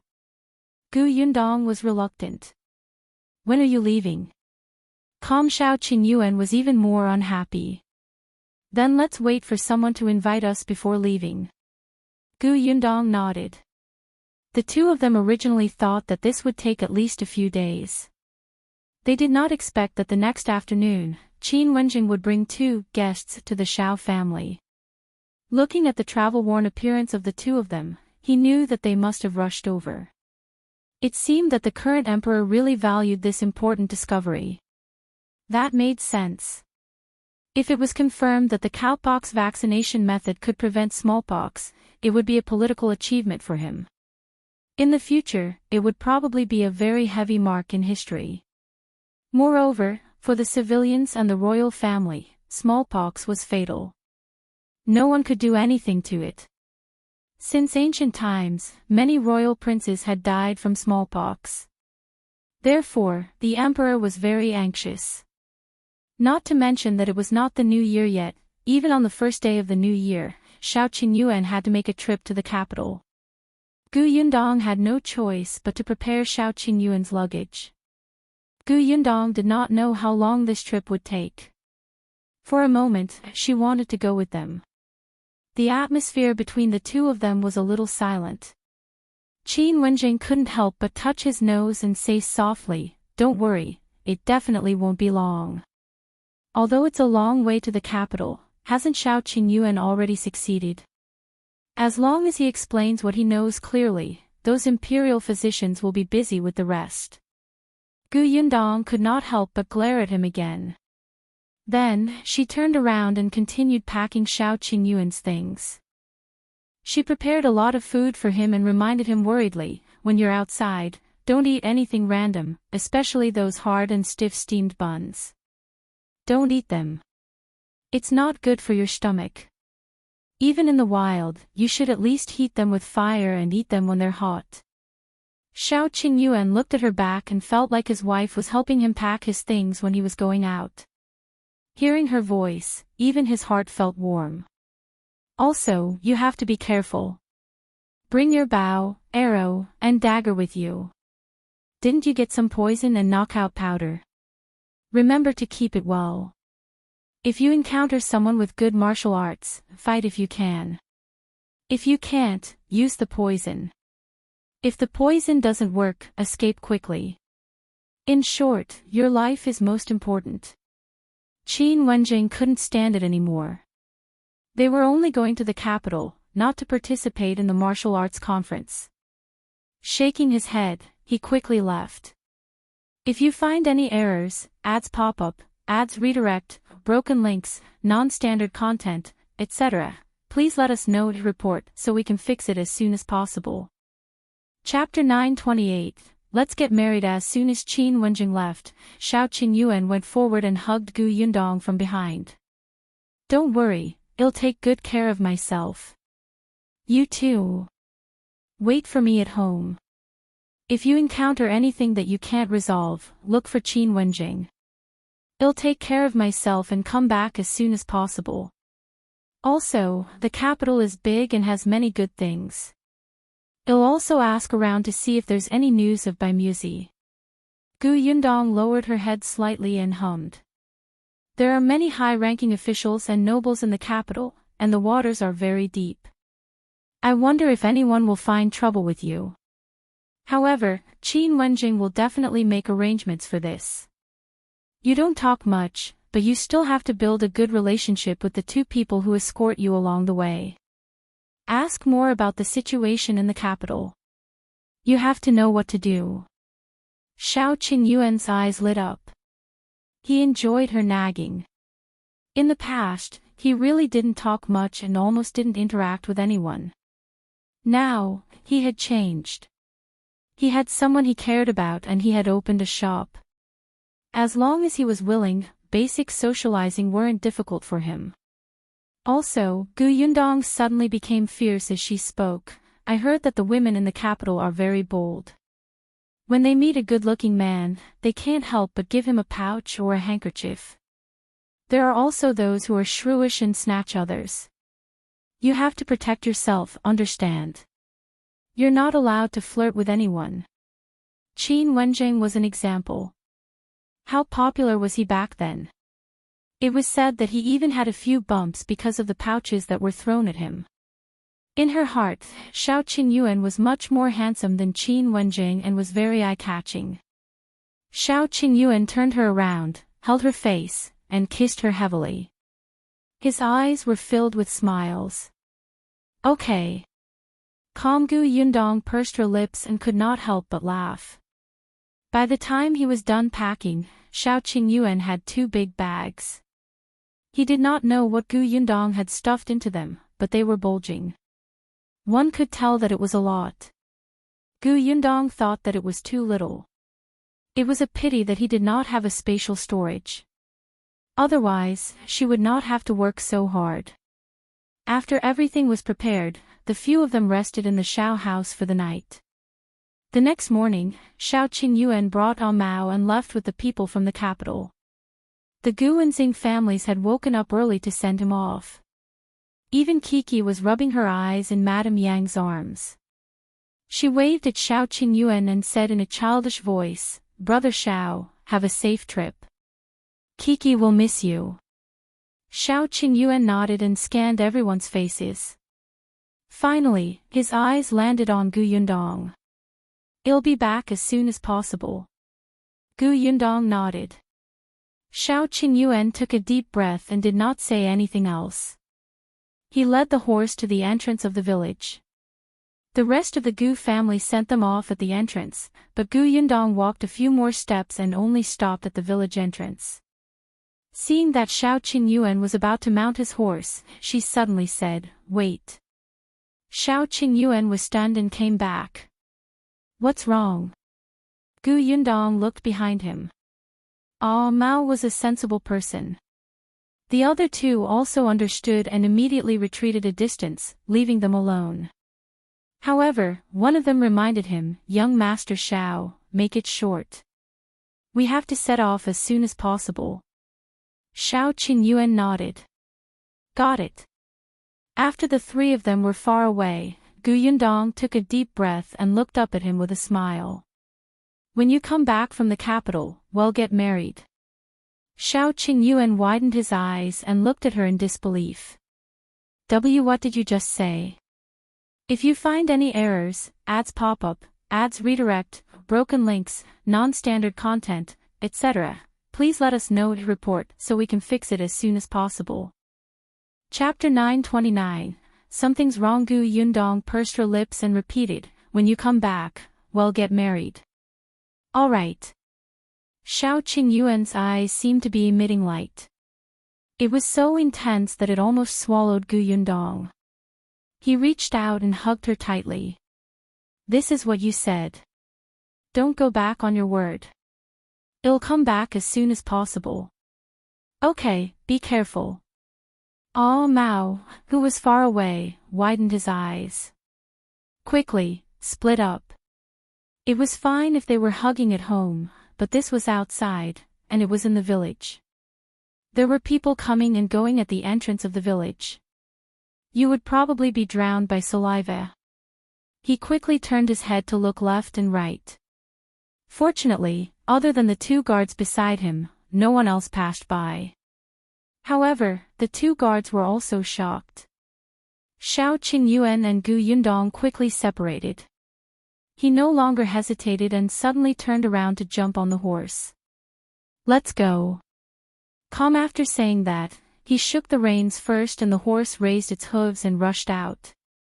The three people behind him were stunned and hurriedly got on their horses to chase after him.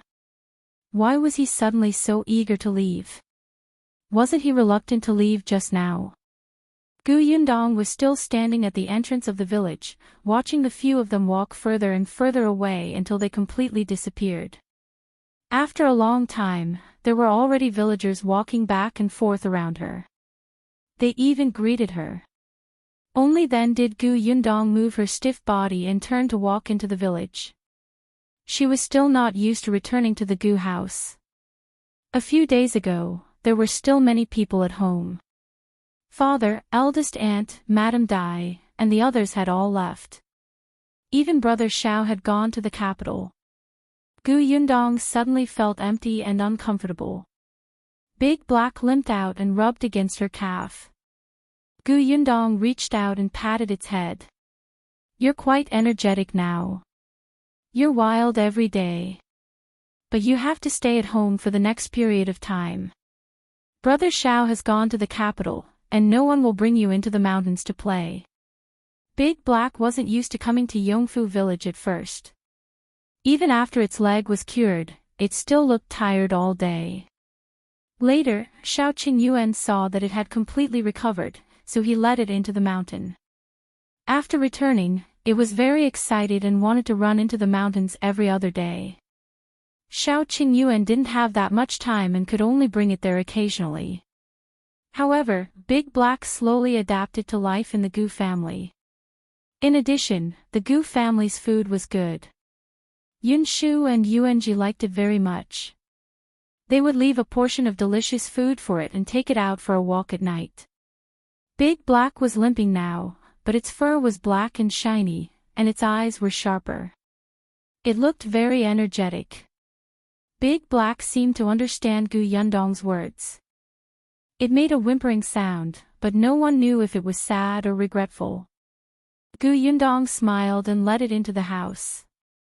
After Shao Qingyuan left, Gu Yundong was really depressed for 2 days. She felt that something was wrong.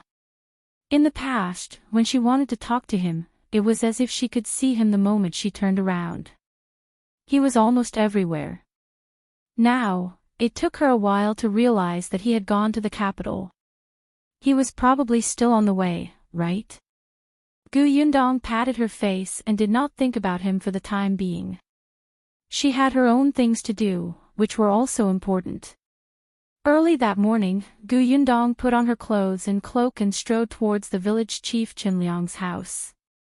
If you find any errors, ads pop up, ads redirect, broken links, non-standard content, etc., please let us know to report so we can fix it as soon as possible. Chapter 930, Buying Land and Building Roads. The weather was cold and there was nothing to do in the fields. Chen Liang did not want to go out either.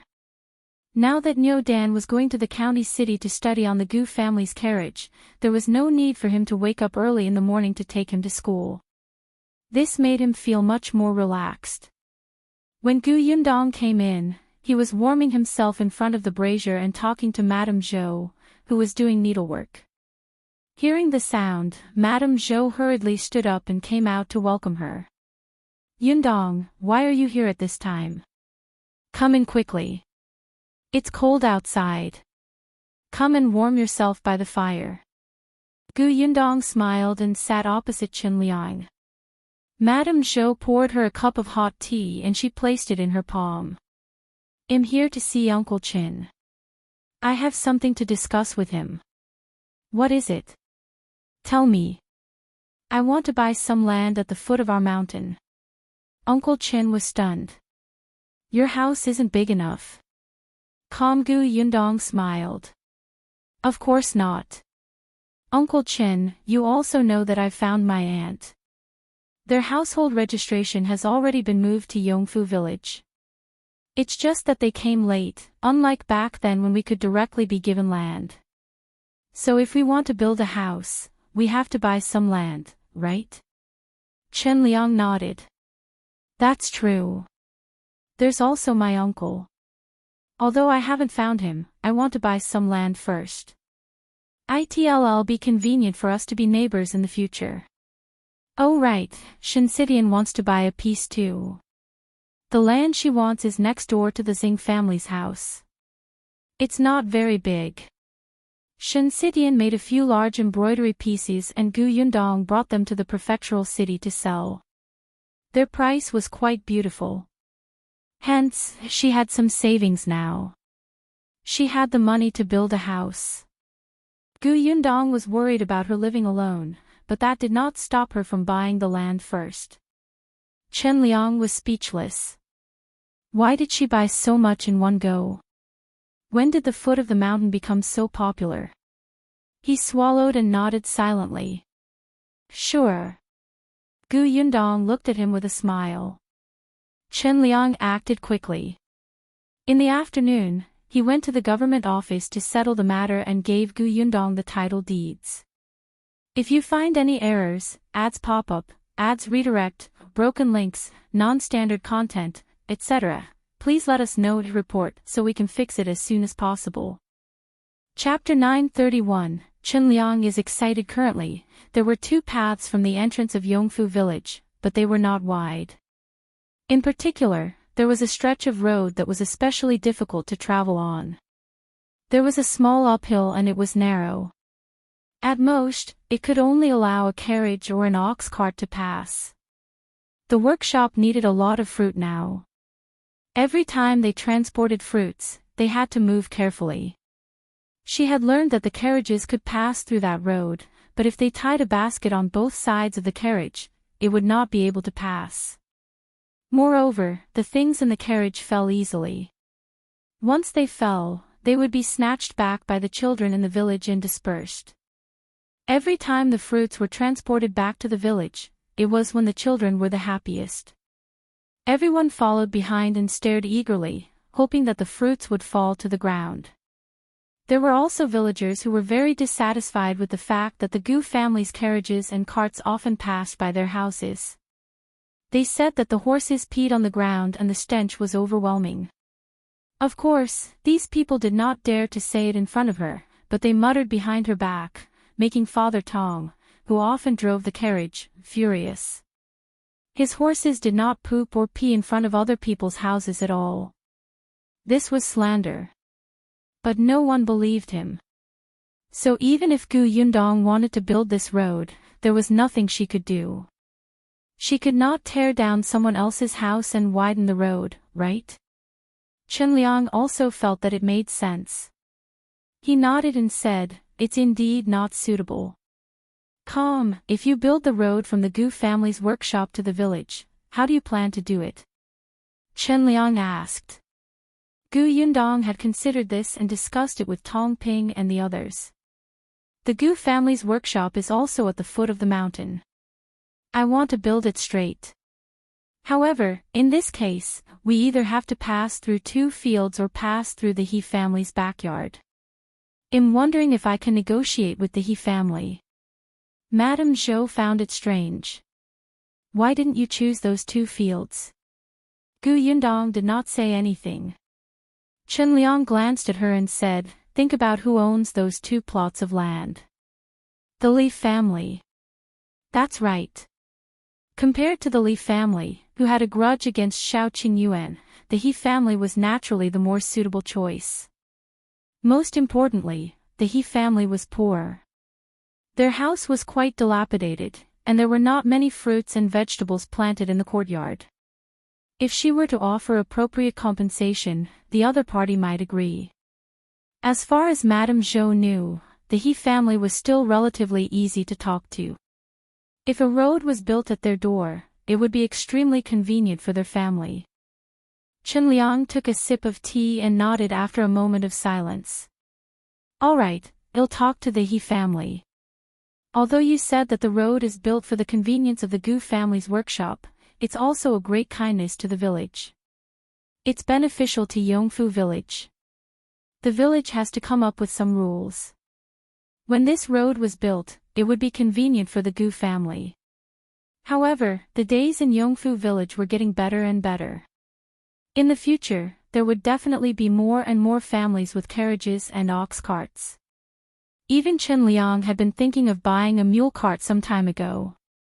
If he bought it later, he would definitely have to take the main road to make it convenient. Chen Liang was very excited as he thought about it. Constructing a road. Yongfu village was about to have its own road. When he was the village chief, he was really too excited to be able to facilitate such a big event for the village. How about this? In the afternoon, he'll discuss with Six's grandfather and the others to see how to deal with this matter.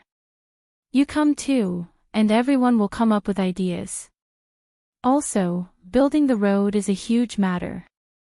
After we've discussed it, I still have to go to town and talk to the mayor. Gu Yundong nodded. Of course. You can't just build a road so rashly. Chen Liang paused and suddenly remembered that she had bought several foundations yesterday. If you find any errors, ads pop up, ads redirect, broken links, non-standard content, etc., please let us know to report so we can fix it as soon as possible.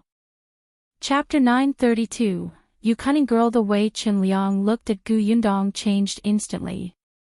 He pointed at her. Alright, you cunning girl. Gu Yundong looked innocent. What's wrong with me? I didn't do anything. She smiled and stood up.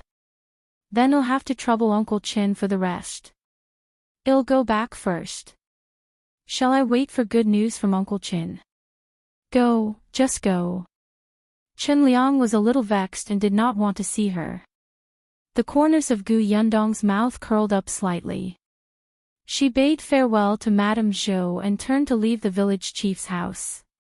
As soon as she left, Madame Zhou, who was confused, could not help but ask, "What did you mean just now? Why did you scold her out of the blue?" When did I scold someone? Chen Liang suddenly raised his head and asked in shock. Who did he scold? Why didn't he have any impression of it? Madame Zhou pointed at the door. Didn't you just say that Yundong is very cunning? Isn't she cunning? Chen Liang said, she said that she wanted to build a road for the village today, but she bought a few pieces of foundation yesterday. Madame Zhou looked confused. Chen Liang felt even more vexed and could only explain, think about it. The road she mentioned is built from the foot of the mountain to the entrance of the village. It's the closest to those foundations. Just wait. When that road is built, if anyone wants to buy a foundation in the future, most of them will choose that area. If more people choose this, won't the price of the foundation increase? Everyone in Yongfu village was living a good life now. As far as he knew, there were a few families who wanted to buy another piece of land to build a house because they had too many people in the house and couldn't expand it in their original location. Madame Zhou understood now and immediately clapped her hands. "Io, isn't that so? Husband, let's hurry up and buy a piece of land over there while everyone doesn't know about this. If you find any errors, ads pop up, ads redirect, broken links, non-standard content, etc., please let us know to report so we can fix it as soon as possible." Chapter 933, The He family's request. It was a big deal to build roads in the village. Chen Liang was the village chief, but he had to discuss it with the respected elders in the village. Other than the Sixth grandfather, there were also a few families with great seniors. Everyone sat down and discussed this matter. When they heard that they were going to build a road for the village, these elders were all excited. There was nothing they did not agree to. Even if there were difficulties, it was fine. He just had to overcome them. The Gu family had already given them so much convenience. They could solve all the other small problems. Everyone reached an agreement without any objections. When Chen Liang came out of the Sixth grandfather's house, his face was slightly red. Without delay, he went to the He family's house again. The He family did not have a strong presence in Yongfu village because of their remote position. Although it was not at the foot of the mountain, it was at the edge. There was a large field behind the house, so it was inconvenient to go out. There were a total of 4 members of the He family. He Shanchuan and his wife had a few-year-old son and a mother. He was not in good health. She could only lie in bed for 2/3 of the year, especially when the weather was too hot or cold. She took medicine all year round, so the He family could not save money. Mrs. He could only stay at home to take care of her child and mother-in-law. Then, she would clean up at home, plant some vegetables, and do some embroidery work. Only He Shanchuan was busy with the work in the field. The family was diligent and managed to make ends meet, but they were really poor. When Chen Liang came to explain the situation to the He family was stunned. Was he going to tear down their courtyard? Chen Liang was afraid that they would misunderstand, so he hurriedly said, "Of course, it's not for free. The village will definitely compensate you. You can think about it carefully and see what you need. If it can be done, the village will definitely satisfy you. If it can't, well, think of another way." Chen Liang had discussed with the elders that it was only right for the village to provide the compensation that the He family needed. He Shanchuan's family fell silent. Chen Liang looked at the head of the family and said, "We also know that you can't bear to part with it. It's a pity to tear down this courtyard. However, it's a big matter in the village after all. I also hope that this road can be built. When the time comes, it'll be convenient for your family to go out. Of course, I won't force you. If you're really unwilling, we can expand the field to the side." "I agree." As soon as Chen Liang finished speaking, He Shanchuan looked up. The rest of the He family looked at him in surprise. Chen Liang's face immediately lit up. "You're really willing? Then, what compensation do you want?" "I want a foundation at the foot of the mountain, mister," he said. Chen Liang was speechless. He looked at him strangely. He did not expect the guy to make such a request. "I don't need it to be too big. Just twice as big as this courtyard will be enough." Since it was compensation, this request was not too much. However, Chen Liang was a little curious. "What do you want that foundation for? Your family has money to build a house now." "No, but I can circle it out and plant some vegetables first. When there's money, I'll build it." Chen Liang thought about it and agreed. "All right, I'll bring you the title deed later." After the He family was done, Chen Liang left. He then went to the Gu house and told Gu Yundong about He Shanchuan's request. Gu Yundong was also a little surprised. She had no impression of the He family or He Shanchuan. If she had not encountered this incident during the road construction and specially asked Tongan, she would not have known that there was such a family in Yongfu village. If you find any errors, ads pop up, ads redirect, broken links, non-standard content, etc., please let us know and report so we can fix it as soon as possible. Chapter 934, The Gu Family's Benevolence. However, He Shanchuan's request was not too much. Chen Liang had already settled the only difficult matter. Next, he could start building the road. The next day, Chen Liang banged on the gong and drum, gathering everyone in the village to the grain sunning field. He stood on the steps and faced the curious and confused gazes of the villagers. He coughed lightly and said, "I've gathered everyone here today to announce something." "What's the matter?" "It's so early in the morning. I'm freezing to death." Chen Liang glared at that person and said, "Of course it's a good thing. If you're unwilling, go back and warm yourself up. I was just joking. Uncle, don't mind me." That person quickly changed his face. When he heard that it was a good thing, he immediately became excited and did not feel cold anymore. He urged him, "What good thing? Uncle, quickly tell me." Everyone quickly let him speak. Moreover, they realized that not only was Chen Liang, the village chief, present, but even the sixth grandfather and the other elders were present. This was strange. What kind of good thing was it that even they, who usually did not like to go out, were here? Chen Liang looked around and said loudly, "Our village is going to build a road." "What, Build a road. The audience instantly buzzed and started whispering to each other. Someone could not help but ask, "Village chief, what's going on with this road construction? Is the government doing it for our village? Who's paying?" "That's right. Do we have to send one person to work from each family? Is there any salary?" "I won't go without a salary. We have a lot of work to do." Everyone had different thoughts. In this day and age, when it came to building bridges, roads, and dams, the first thing they thought of was forced labor. The late emperor was muddle-headed and tyrannical. The people who suffered were the commoners. The current county magistrate was not bad, but the previous county magistrate was not a good person. Many people in their village died from exhaustion during forced labor. Therefore, everyone was very resistant to building roads. Liang saw that the villagers' thoughts were all crooked and hurriedly said, "Everyone, calm down first. This road is not ordered by the government. It's the Gu family's benevolence. They paid to build a road for our village." The grain-sunning field was indeed silent.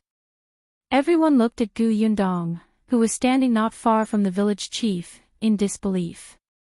The Gu family was going to pay for it. Everyone's eyes lit up. Since the Gu family was paying, it was definitely not forced labor. Wasn't that a good thing? Someone asked anxiously, "Gu girl, how do we build this road? Can we build it at our door? Let me tell you, the road outside our house is full of potholes. When it rains, if we step on it, half of our shoes will sink in." Gu Yundong glanced at that person. Oh, wasn't she the auntie who said that Gu Yundong's carriages passed by their house to poop and pee? You really have the cheek to say that. However, before she could say anything, someone immediately replied, "What's there to build at your door? Didn't you hear what the village chief said? We're going to build a wide road. The path in front of your place is so narrow. How can it be considered a road? Unless your house is torn down. Why not? Our family's path can still allow the carriage to pass. The Gu family's girl's carriage often passes by our door.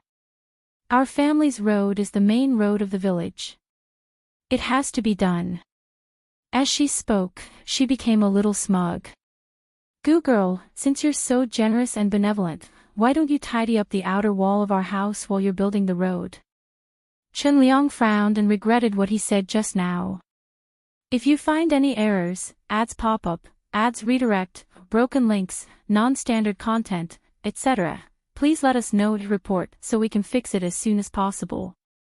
Chapter 935. No, Unrighteous. Gu Yundong and Liang looked at each other before walking up the stairs. The moment she went up, it was instantly quiet below. Then, everybody heard her clear voice. "The road I want to build is indeed a main road. At the very least, it can accommodate 2 carriages to pass through at the same time. Therefore, it won't be fixed on the original road. It will be a new one from the foot of the mountain to the village entrance." Everyone was stunned. A new one. Someone was dissatisfied. The road from the foot of the mountain to the entrance of the village had nothing to do with them. They didn't pass by there when they left the village. Some people quickly realized that the Gu family's house was at the foot of the mountain. Wasn't this convenient for her family? What kind of benevolence was this? Gu Yundong listened to them. On the other hand, Liang's forehead was covered in sweat. Damn it, he had been too full of himself just now. Unintentionally, he had set up a trap. The Gu girl. Gu Yundong, on the other hand, was very calm. She knew Liang's intentions. He wanted her to have a good reputation and increase her prestige. Calm. Gu Yundong appreciated Liang's kindness, but her thoughts were different from Liang's. She did not need such prestige. In fact, such a reputation was a burden to her. Others would think that she had done a good deed and accept it as a matter of course. In the future, they would use other things to kidnap her morally. It was better to make everything clear. In any case, those who were smart would naturally be grateful to her when they experienced the benefits of the main road in the future. Those who wanted to take advantage of you and felt that you had not given them enough benefits would only push their luck and use your benevolence label to restrain you. Once you were a little unbenevolent, it would be wrong. Hence, she made it very clear. Since I'm the one paying to build the road, I'll naturally decide where it will be built. If I pay and work to build the road myself, and someone says that my horse shouldn't take that road and dirty the road, then I'm probably a fool, right? Someone laughed out loud. Many people knew who she was referring to. The woman who had been clamoring just now was furious, but she really did not dare to argue with her in front of Gu Yundong. After all, Gu Yundong's brutal manner of attacking without any explanation was too memorable. Gu Yundong continued, I'm not afraid to make it clear. This road is built to make it more convenient to travel. Of course, I won't stop everyone from walking just because I paid to build the road. If everyone feels that it's more convenient to walk on the main road, then take the main road. If you feel that it's not time-consuming to walk on the small road, then take the small road. It's just an additional road that will make it more convenient for everyone to drive ox carts, donkey carts, and carriages in the future. Someone thought, hey, isn't that so? Our family is planning to buy an ox recently. It will definitely be comfortable to drag the cart on the main road in the future. That's true. In the past, when we were pulling the cart to transport food, we kept bumping obstacles on the village road. It was too strenuous. Then when I go to the foot of the mountain to pick up firewood in the future, won't I be able to carry it directly to the village entrance from the main road? Yundong, is the main road straight? Will it take many turns? Gu Yundong replied with a smile, no, it's just a straight road. That's great. Our family is planning to buy a donkey cart. With the main road, I won't have to worry about my driving skills being bad. The discussion below was turning for the better. Although there were still some voices that made people uncomfortable, Liang still heaved a sigh of relief. Gu Yundong waited for everyone to finish talking before continuing. Next, I need to hire 20 people to build the road.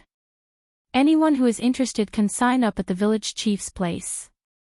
If you find any errors, ads pop up, ads redirect, broken links, non-standard content, etc., please let us know to report so we can fix it as soon as possible.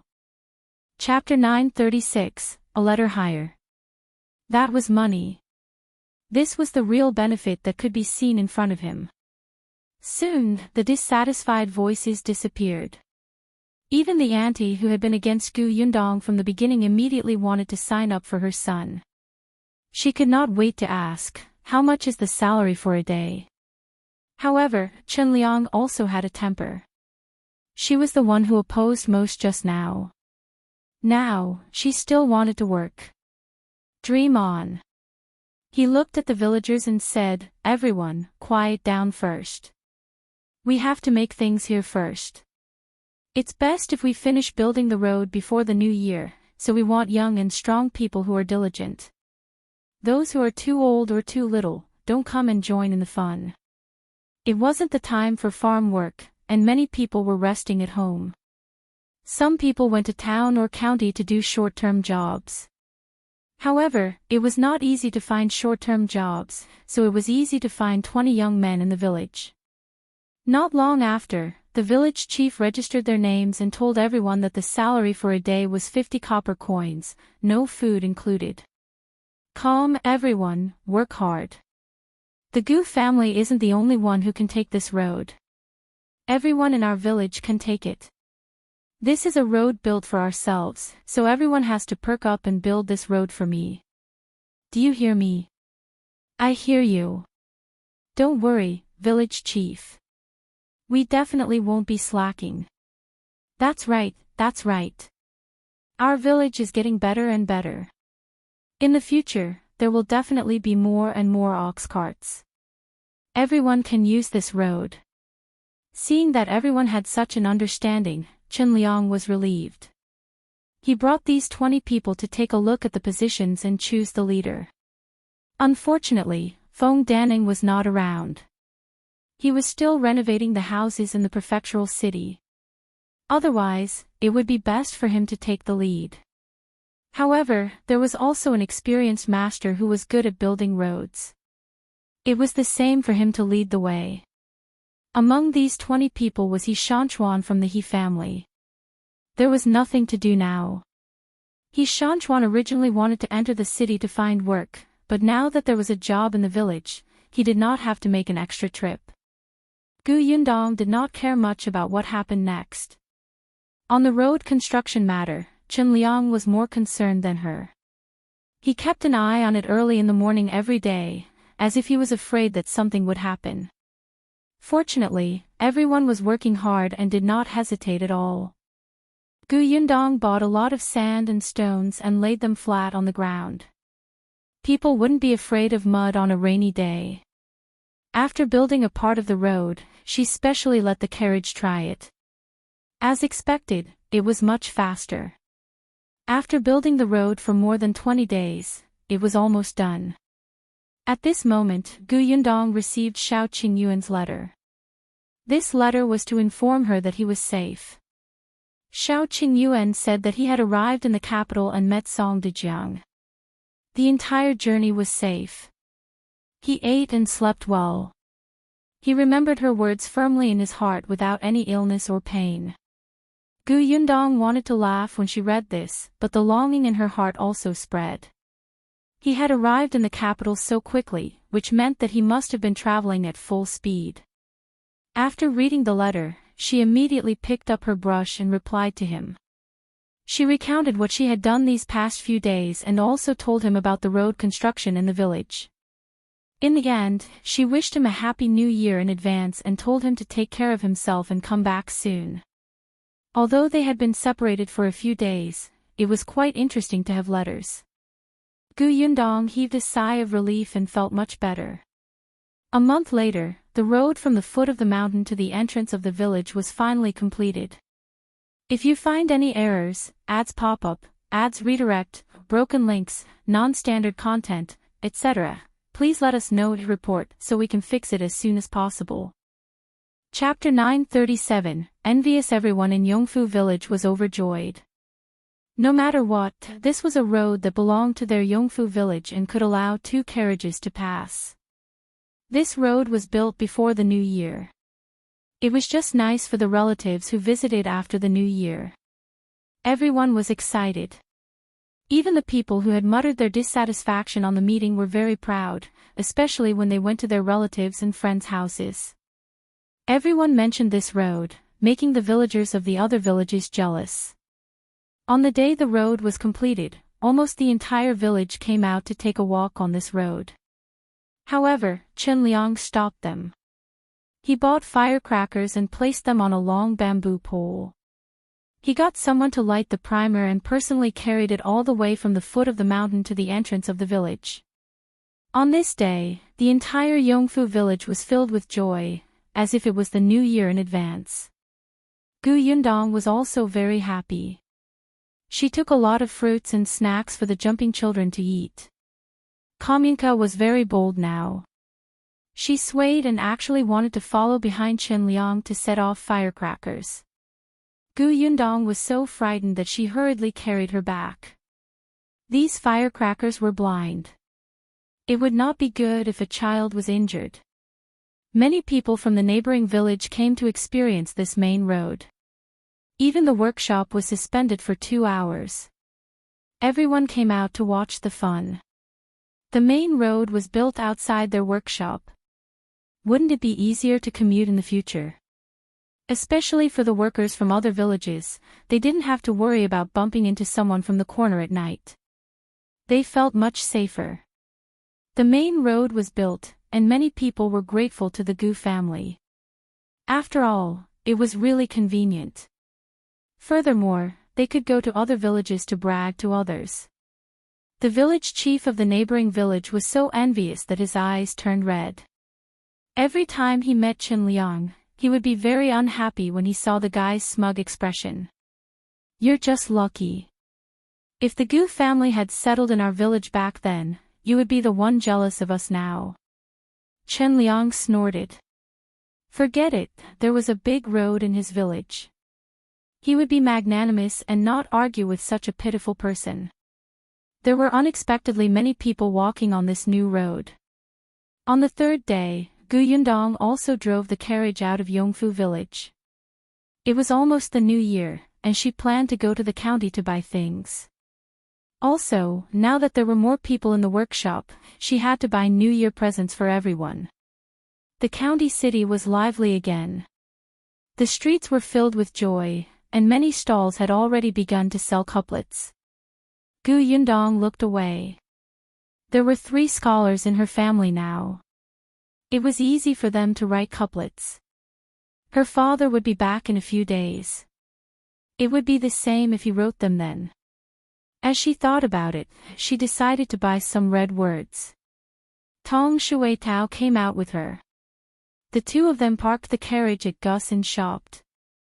When it was almost noon and their hands were full, they returned to Gus and put the things in the carriage. Gu Yundong clapped her hands. Let's go eat first. Well, continue watching after that. Okay. The two of them were about to walk out when Zhuangzi hurriedly said, Boss, you guys rest for a while. I'll go straight to Jinqiu restaurant and bring the food back. There's no need to trouble yourself. Gu Yundong nodded and Zhuangzi left in a hurry. After a while, a few voices suddenly came from the shop outside. Gu Yundong and Tong Shuitao looked at each other. It did not sound like Zhuangzi. If you find any errors, ads pop up, ads redirect, broken links, non-standard content, etc., please let us know to report so we can fix it as soon as possible. Chapter 938, Embezzlement. Gu Yundong lifted the curtain separating the shop and looked out. It was indeed not Zhuangzi's voice. At this moment, in the shop, other than the shop assistant, Chen Jinkai, there were 2 people standing in front of him. A man and a woman. Oh, and 2 familiar faces at that. Gu Yundong, who was about to go out, stopped in her tracks and looked at the situation in the shop silently. This man and woman were Chen Yulan and Wu Chong. The last time she heard from Nie Shuang and the others that these 2 people had appeared at Chen Liang's door, she told Chen Liang about the matter. Chen Liang snorted and said that he would pretend that he didn't know. After that, she didn't hear any news of the 2 of them going to the Chen family. She didn't expect them to come to Gus. Chen Yulan had a smile on her face. She looked at Chen Jinkai ingratiatingly. Brother. Chen Jinkai frowned. Why are you still here? Updated by NOVG. Ko Wu Chong pursed his lips and didn't say anything. He stood at the side with his hands folded. Only Chen Yulan smiled dryly and said to Chen Jinkai, Brother, have you considered what we talked about last time? Consider.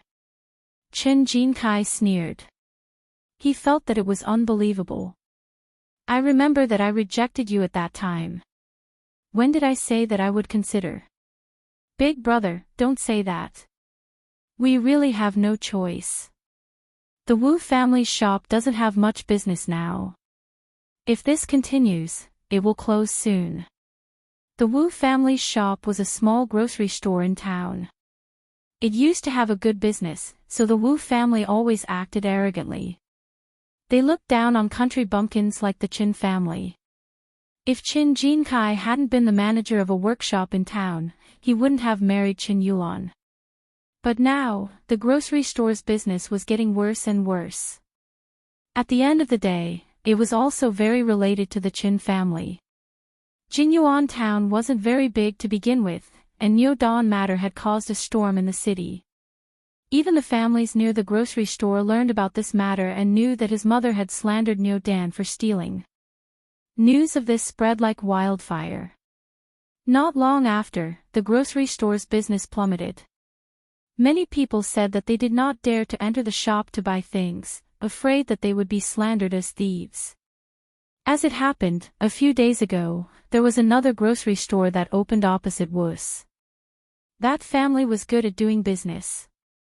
In contrast, almost no one entered the Wu family's shop. During this period of time, the Wu family had been eating their old money. They did not have any income from the shop, and the entire family was very worried. Then, they started to complain to each other. The house was in chaos every day. At this moment, Chen Yulan thought of the Chen family. "Brother, please help us. There are no shops in town who sell this kind of white sugar. If we get first place, our business will definitely improve.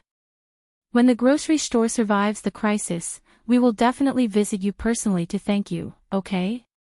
Chen Jinkai sneered. "Everyone is limited to 5 caddies of white sugar a day at Gus. As long as you take the money, I can sell it to you." Chen Yulan's face stiffened. "Brother, are you kidding me? How can 5 caddies be enough? Besides, the white sugar in your shop is too expensive. Can you sell it to us at a cheaper price? 50, 30 caddies a day. I'll buy some delicious food for sister-in-law and nephew later, okay?" Chen Jinkai was so angry that he was about to laugh. "Okay, my ass. You have a good plan. 15 kilograms a day, and you want it to be cheaper. How are you so capable? Are you asking me to embezzle the goods in the shop? If you find any errors, ads pop up, ads redirect, broken links, non-standard content, etc., please let us know to report so we can fix it as soon as possible." Chapter 939, You Will Be the Shopkeeper. Chen Yulan laughed dryly. "Brother, don't say that. We're family. We're just helping each other. Brother, I'm your biological sister. If you don't help me, I really won't be able to live." As she spoke, sadness welled up in her heart. Tears were about to fall. "Biological sister. You still have the cheek to say that? Back then, when Yo Dan was slandered by your mother-in-law, why didn't you say that we were biological siblings? When my father came to seek an explanation, you still kept slandering Yo Dan. Why didn't you say that we were biological siblings? Let me tell you, our families have long-cut ties. Let alone biological siblings, we won't even be strangers in the future." For a moment, Chen Yulan was embarrassed by his scolding. Her face turned pale, and there was a faint anger rising in her. However, when she thought of her current situation, she suppressed it ruthlessly. On the other hand, Wu Chong, who had been silent all this while, snorted coldly and said to Chen Yulan, "I knew it was useless to beg him, but you just didn't listen and insisted on coming over to get scolded. Don't you see that he's just a small shop assistant? He's just an errand boy who carries goods. There's a rascal shopkeeper above him. What can he do? What dare he do?" Chen Jinkai suddenly looked at him. "Yes, you're right. I'm just a little buddy. I can't do anything. So please don't come to my door again in the future. Hurry up and leave. Get lost. Get lost. Don't appear in front of me in the future." With that, he pushed the two of them out. Chen Yulan still wanted to say something, but Chen Jinkai didn't give them a chance at all. His face was full of impatience. However, just as the two of them were about to be pushed out of the door, Zhuangzi returned. Updated by NOVG. Kohi was still holding a food box in his hand. When he saw the three of them, he was stunned for a moment. Then, he frowned and said, "Chen Jinkai, what's wrong with you? Who asked you to chase the guests away?" Chen Jinkai stopped in his tracks. Even Gu Yundong raised her eyebrows. Tong Shuitao, who was at the side, whispered, "What's wrong with Zhuangzi? Doesn't he know Chen Yulan? He already knows that she's not a good person, yet he's still helping her. Don't tell me he's deliberately finding trouble with Chen Jinkai." Gu Yundong waved her hand. "Just watch." Actually, the 3-month trial that she had agreed on with Zhuangzi had been over. However, it was almost the new year.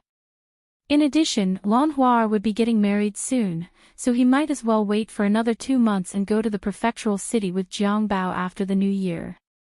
Therefore, Zhuangzi was still the shopkeeper of Gu's shop, but he stayed in the backyard most of the time and let Chen Jinkai take charge. But Gu Yundong had a vague feeling that Zhuangzi might have postponed the time because he was addicted to being a shopkeeper. Chen Yulan was a little flustered because of Zhuangzi's arrival. They had actually been standing outside the shop for a long time. After confirming that Zhuangzi was not around, they came in to look for Chen Jinkai. Unexpectedly, Zhuangzi returned at this critical juncture. On the other hand, Wu Chong was a little happy. Anyway, the matter couldn't be done, and Chen Jinkai didn't give them any face at all and wanted to chase them away.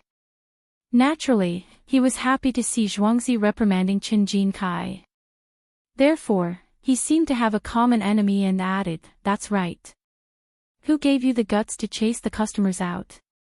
It's not that I want to say this, but your shop assistant's attitude is a little too bad." Zhuangzi nodded. "That's right. What right does a small shop assistant like you have to chase a guest away? If you want to chase someone away, it should be the shopkeeper.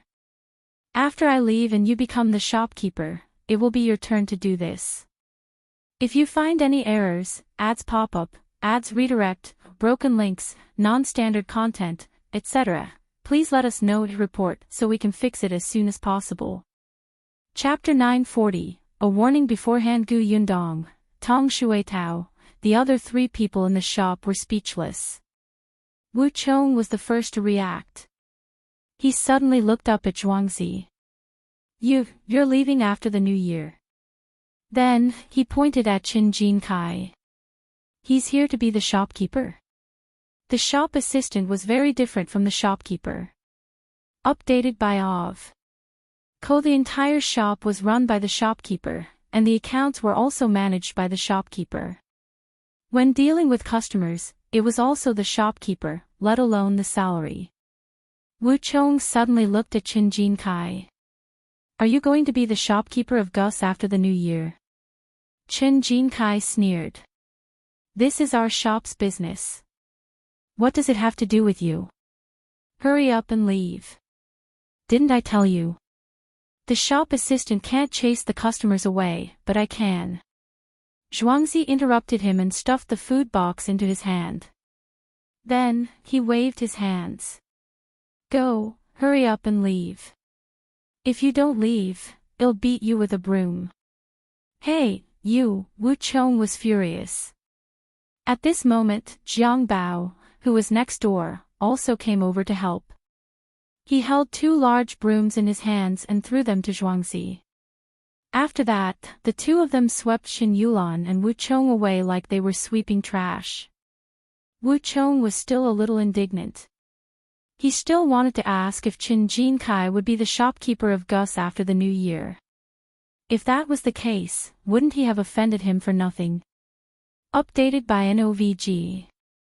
For a moment, he regretted it. It was Chen Jinkai's fault for not making things clear. If he had told him earlier, the 2 families would not have fallen out so badly. Chen Yulan was even more vexed. Her eldest cousin was about to become a shopkeeper. Moreover, he was the shopkeeper in the county city. He was much more dignified than the manager of the town. She heard that Gus was now in the prefectural city. In that case, would eldest cousin still be able to go to the prefectural city in the future? The couple had different thoughts, but neither of them could stay and talk. It really hurt when the broom hit them. Coupled with the pointing by the passers-by, the 2 of them quickly buried their heads and ran. Zhuangzi snorted and returned the broom to Jiang Bao before returning to the shop. Chen Jinkai looked at him speechlessly. "Why did you tell them that I'm going to be a shopkeeper after the new year? Would they give up? Won't they know if we don't tell them? They'll have to know sooner or later. I might as well tell them now. At least I can give you a hand if they come again." Gu Yundong opened the curtain and walked out. What Zhuangzi said makes some sense. It doesn't matter if you say it earlier or later. Boss. Chen Jinkai was a little ashamed. I caused you trouble. This isn't trouble. Who doesn't have a few annoying relatives? You've already cut ties with them, but they're still shameless enough to come knocking on your door. This can only mean that they're thick-skinned. However, I have to remind you in advance. You have to know this in your heart. If you really can't resist their threats and temptations and harm the interests of Gus, I won't be polite either. When the time comes, not only will you be fired, but I won't even hire your brother either. Although it was a little inhumane to do so, Gu Yundong had to explain the seriousness of the matter to him. As expected, Chen Jinkai immediately put on a serious expression. Don't worry, boss. Not to mention that we have cut ties now, even if we are close, I won't do such a heinous thing. That's good. Gu Yundong believed this. After all, Chen Jinkai had reminded him that someone wanted to harm her mother. If you find any errors, ads pop up, ads redirect, broken links, non-standard content, etc., please let us know to report so we can fix it as soon as possible. Chapter 941. Follow-up. Gu Yundong did not care about this matter anymore. She left it all to Chen Jinkai to it. However, the Wu family was after her shop, so Gu Yundong still paid some attention to this matter. It was said that Qin Yulan and her husband hadn't come to the shop since that day. However, they were secretly asking if Chen Jinkai would become the shopkeeper. Unfortunately, not many people knew about this matter. They could not obtain any substantial information. Hence, they could only ask around if Zhuangzi would go to the prefectural city after the new year. Many people knew about this. After all, many things had to be arranged before Zhuangzi left. After obtaining the exact news, they were no longer in a hurry. They seemed to want to wait until Chen Jinkai became the shopkeeper before persuading him. Updated by Ov. Ko. However, the Qin family had to be visited. It was said that on the second day of the Lunar New Year, Qin Yulan came to visit with the members of the Wu family. However, Chen Liang did not have a good impression of their family and did not even let them in.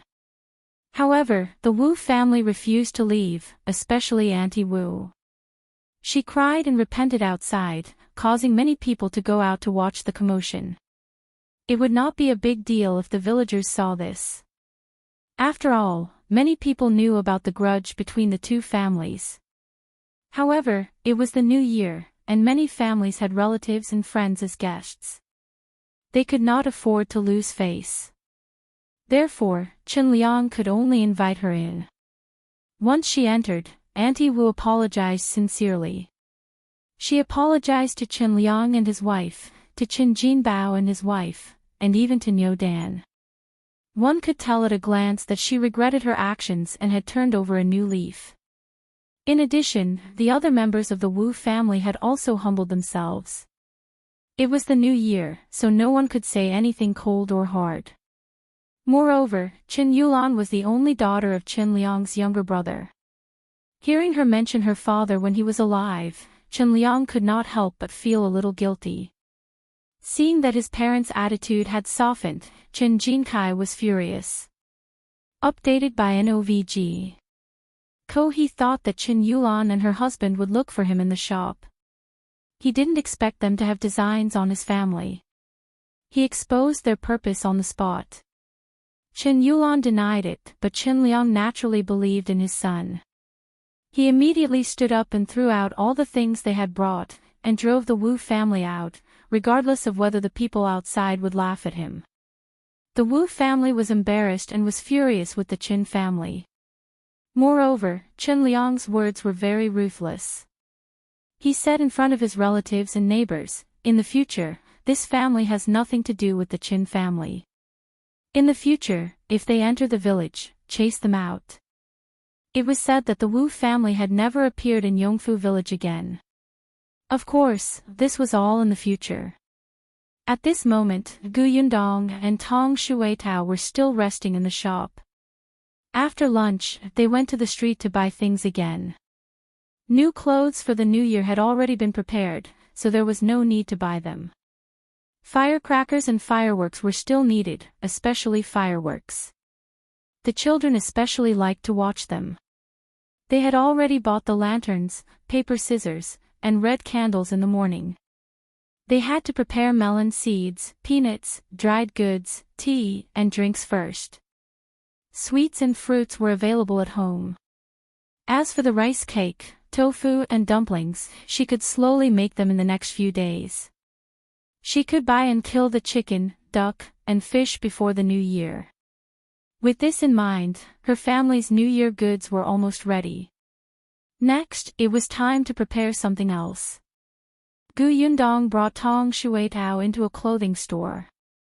If you find any errors, ads pop up, ads redirect, broken links, non-standard content, etc., please let us know to report so we can fix it as soon as possible. Chapter 942, Annual Party and Lottery. Tong Shuitao found it strange. Miss, haven't you almost bought everything? Why are we going to the cloth shop?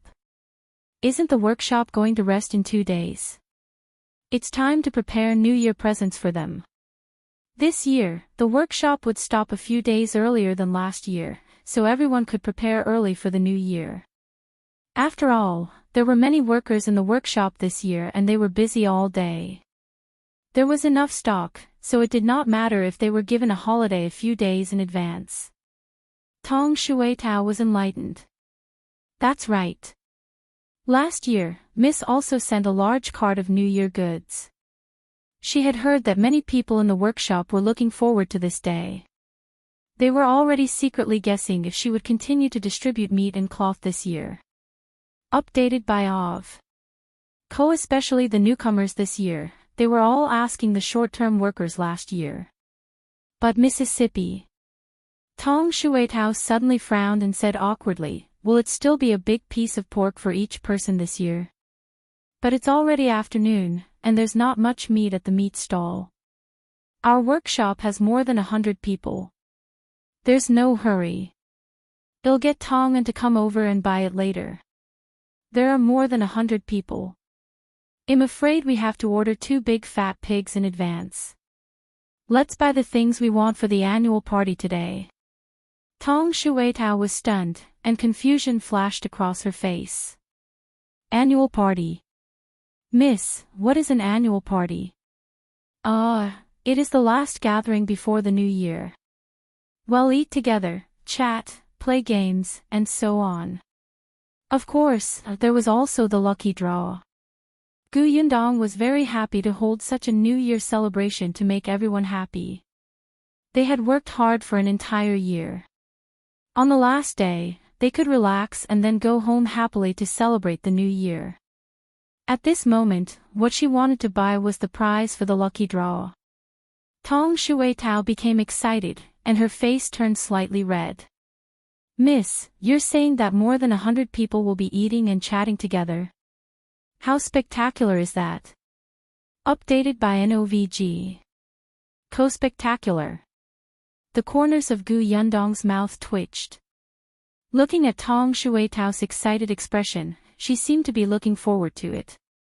Gu Yundong quickly bought the goods and returned to Yongfu village with Tong Shuitao. Before leaving, she said to Zhuangzi and Qin Jinkai, you guys close early on the 26th. Go back to the village and let's have a meal together. The two of them were at a loss. A meal. However, the two of them immediately nodded, indicating that they would go back early. On the other hand, Tong Shuitao winked at the two of them before she left, looking mysterious, making the two of them even more confused. The carriage quickly drove into Yongfu village. With the new road, it was much easier for the carriage to travel. There were still many people on the road. The road had been built for a few days, but the villagers still seemed to have not walked enough. They had to pass through this road no matter where they went. It did not matter if they took a long detour. Gu Yundong did not know whether to laugh or cry. She did not look at the people outside anymore and hurried home to unload the goods. The next day, the Gu family started making rice cakes. On the third day, in the evening of the 25th, Gu Dajiang brought Gu Dafeng and the others back from the prefectural city. Gu Dajiang was stunned when he saw the new village road. Although Chen Jinbao and the others had already mentioned this when they were delivering the goods to the prefectural city, he couldn't help but be shocked when he saw it with his own eyes. This was his daughter's road. It was his daughter's credit. At that moment, Gu Dajiang's heart surged with indescribable pride. Gu Dafeng was also sitting in the carriage. Looking at the spacious road, she sighed and introduced it to Bian Han excitedly. This road originally didn't exist. When I left last time, this place was still very narrow. There was even a courtyard in front. If you find any errors, ads pop up, ads redirect, broken links, non-standard content, etc., please let us know to report so we can fix it as soon as possible. Chapter 943, The Gu family distributes New Year gifts again. Bian Han felt that his eyes were not enough. One moment, he was staring at the ground, and the next moment, he looked into the distance in the direction Gu Dafeng was pointing. His legs were much better now. Although he couldn't shake them yet, it wasn't to the extent that he couldn't move. It was just that in order to take care of his leg, while it originally only took a day to return from the prefectural city, in the end, it took 2 days. Let me tell you, don't be too surprised when you see the house later. Our Yundong built the house very well. It's especially spacious and beautiful. Whoever sees it will like it. Gu Dafeng whispered into his ear to remind him. After all, the first time she came, she was stunned when she saw the green brick-tiled house. Updated by Ov. Kobe and Han smiled and nodded. She had told him this many times. Not long after, the carriage arrived at the entrance of the Gu residence. However, even though Bian Han was mentally prepared, he was still stunned when he saw the house in front of him. It was his fault, for not knowing enough. He heard that this house was built after Yundong fled to Yongfu village. This girl was really capable. Seeing his stunned expression, Gu Dafeng sniggered. Then, she got out of the carriage, took the wheelchair from Lu Xing, and pushed it in front of him. This time, the 4 members of the Lu family also came back. The small courtyard was locked, and Gu Dajiang asked his neighbor to help keep an eye on it. There weren't many valuable items there, and the security there was good. There were many scholars, and there were often people patrolling, so he wasn't too worried. Gu Yundong stood at the door and welcomed them in. Updated by NOVG. Father, are we still going to the academy after the new year? Gu Dajiang shook his head. I'm not going. Just stay at home and prepare for the exam. Teacher also said that it's not a big problem. He told me not to worry too much, nor do I need to travel back and forth. It's a waste of time. If there was really something he didn't understand, he could ask Qin Wenzheng. Gu Yundong knew what was going on. Gu Dajiang asked her about the road construction and Xiao Qingyuan.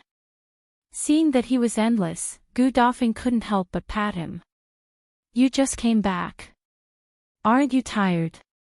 Can't you rest well first and talk another day? Gu Dajiang coughed lightly and didn't ask further. Everyone quickly finished eating, washed up, and went to rest. The next day was the 26th, and the workshop had stopped for the day. Early in the morning, Tongan went to get meat. There were a lot of people, and each of them had 2 caddies of meat. 2 pigs were barely enough. However, there was still a gathering tonight, and Tongan still needed at least half a pig. For a butcher's shop, this was a huge order. They had prepared the pork in advance and even cut it one by one. They guaranteed that every piece of meat weighed 2 caddies, no more, no less. Tongan took the meat and bought a lot of vegetables. When they returned to the village, many people saw them. The cart was filled with things, and they could not help but stare. Someone swallowed his saliva. Why did the Gu family suddenly buy so much meat? Are they preparing for the new year? This is too much. Why don't you take a look at how many people there are in the Gu family now? There are more than 10 servants. There's no need for so much, right? You guys are really ignorant. I think this meat must be for the workers in the workshop. What? Then, that person also remembered. Wasn't it almost the new year? Last year, the Gu family was also very generous. Everyone was given a lot of things and happily carried them home for the new year. Envy, jealousy, and hatred. If you find any errors, ads pop up, ads redirect, broken links, non-standard content, etc., please let us know to report so we can fix it as soon as possible. Chapter 944. His daughter is powerful. The news that the Gu family was going to distribute New Year goods quickly spread throughout the village. On the other hand, the people in the workshop were still working hard to do their last day of work this year. Tong An's handcart was pulled back to the Gu family. Gu Yundong led the family to tidy up the New Year goods first. The stuff was similar to last year's. It was also pork cloth and sugar, but last year's brown sugar had turned into white sugar. In addition, everyone had a piece of pastry bought from the county city. It had been ordered long ago. When the Gu family saw that the courtyard was filled with food, their eyes were filled with surprise. Gu Dafeng sighed. In the past, if I got a small piece of meat, I would wake up laughing even in my dreams. Even if it was for the sake of sharing this meat every year, I could continue to work in the workshop. I didn't expect that the meat would be distributed this year. Just thinking about it makes my heart ache a little. Gu Yundong smiled. Even you think so, eldest aunt? If you can't bear to give up this job for a piece of meat, will others think the same? Gu Dafeng was stunned. She pointed at her. You're smart. Wasn't that so? How many families in this village were like her in the past? They had to be careful when they wanted to eat a piece of meat during the new year. There were not many bosses like Gu Yundong. After distributing the items, Gu Yundong planned to make a trip to the workshop. She had yet to tell everyone about the gathering. On the other hand, Gu Dajiang was quite curious about this annual party. He followed Gu Yundong to the workshop. Your annual party is quite interesting. How did you come up with it? Well, could Gu Yundong say that she did not think of this? She turned around and met Gu Dajiang's curious gaze. She could only swallow. Then, she said in all seriousness, Father, here it goes. We're all at the dining table when we discuss business. Your classmates often arrange to eat and talk together, so when it comes to socializing, eating and drinking are the most suitable. Everyone usually just works hard. I guess some people don't know each other. Why don't we give them a chance to relax and eat together, right? Gu Dajiang fell into deep thought. Indeed, many things were easy to say at the dining table. Conflicts quickly dissipated over a few drinks. Those who had common topics might become closer after chatting. Coupled with the good food and drinks, everyone felt a greater sense of belonging to the workshop. She was trying to buy people's hearts. His daughter was amazing. Gu Yundong did not know that he was thinking so much. As the two of them spoke, they arrived at the entrance of the workshop not long after. As she had already told everyone that they would stop working at the 26th this year, there were not many fruits and sugarcane left in the workshop. He estimated that they could stop work at noon. When Gu Yundong and his father came in, everyone stood up. Master, boss, why are you here? Someone's eyes lit up. Today was the last day. Were they going to give out New Year goods? But when he saw that there was no cart behind Gu Yundong carrying things over, he was immediately disappointed. Perhaps, there were too many people this year. However, it didn't matter. It was understandable. After all, the New Year goods distributed by the Gu family last year were good stuff. If everyone was given a piece this year, it would cost a lot of money. Gu Yundong waved her hand and asked the people who were temporarily free to come over first. She waited until they were close before she spoke. If you find any errors, ads pop up, ads redirect, broken links, non-standard content, etc., please let us know to report so we can fix it as soon as possible. Chapter 945. They are all jealous, there shouldn't be much to do, right? I think it should be done afternoon. How about this? After everyone is done, let's clean up the workshop, okay? Alright, someone immediately replied loudly.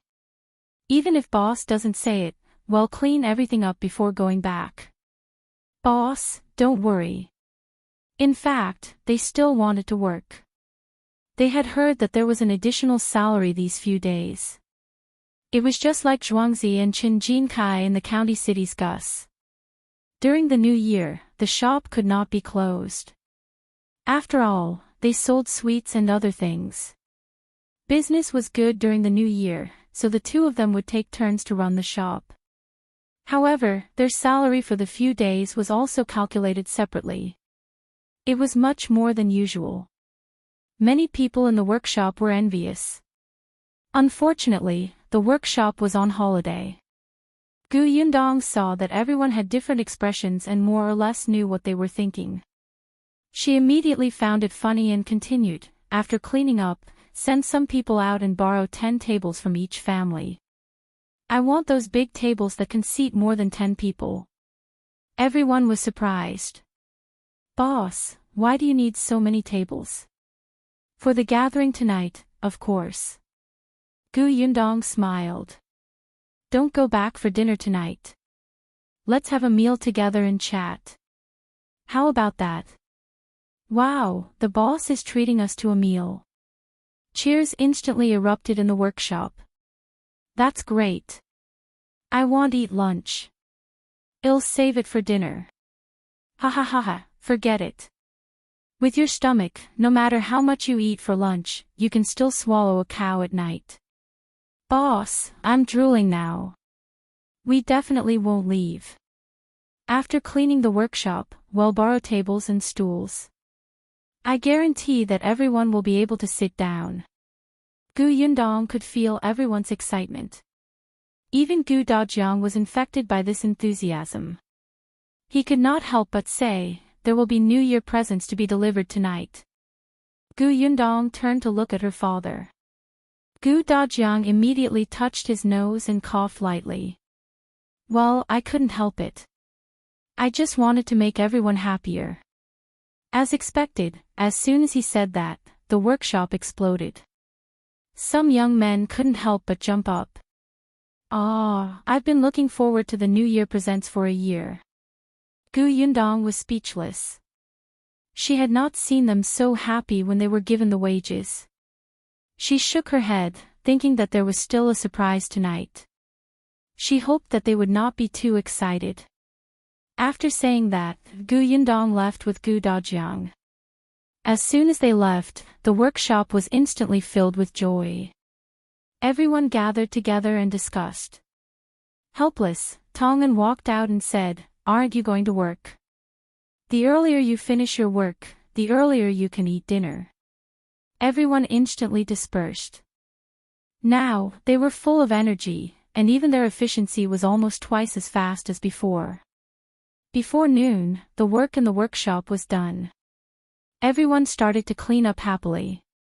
The men took buckets to the river and fetched water. They went back and forth a few times, washing the entire workshop until it was spotless. Even the floor was clean.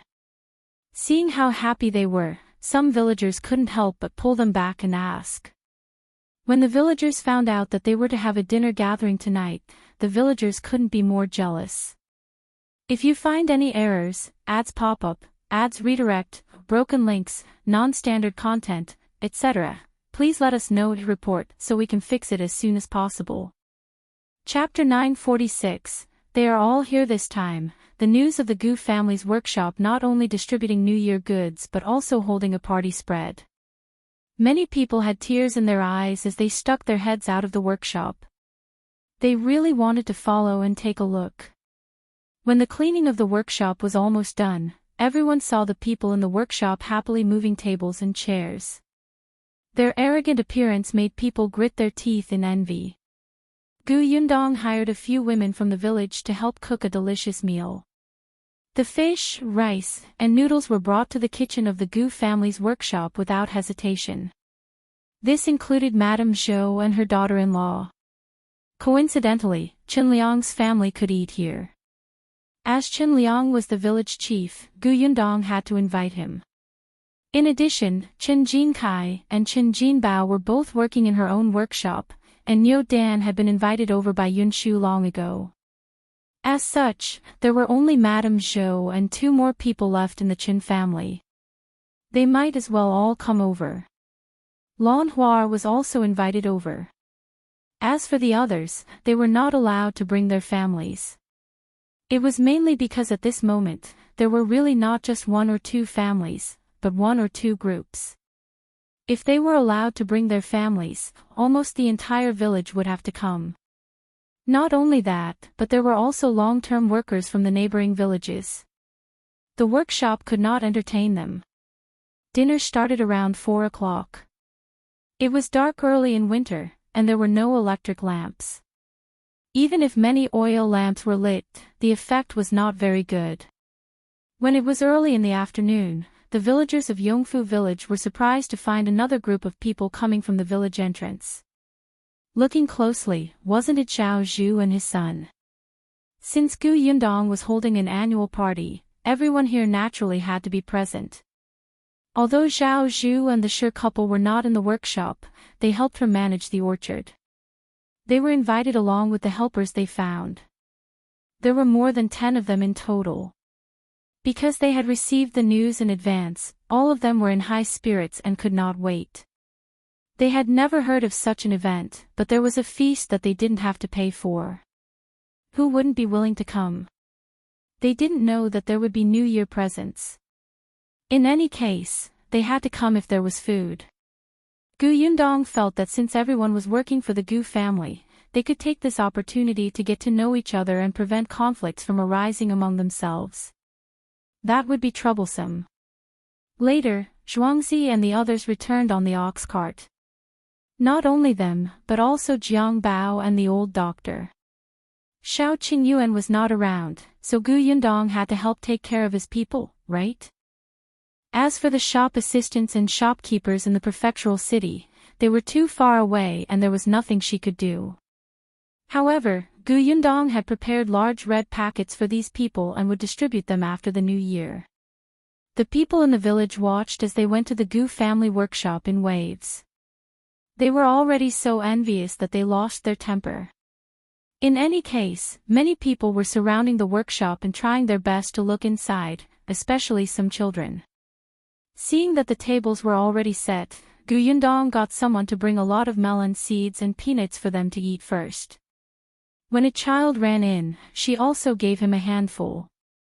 Seeing that there were more and more children, she was afraid that they would bump into something, so she simply picked up a cloth bag and handed it to Yunshu and Yuanji, asking them to carry it and distribute the stuff to the children. This lively atmosphere was even more noisy than the New Year. Finally, the time for the annual party that everyone was looking forward to arrived. Everyone at the 15 tables was sitting upright. Before the dishes were served, Gu Yundong walked to the front and began to speak.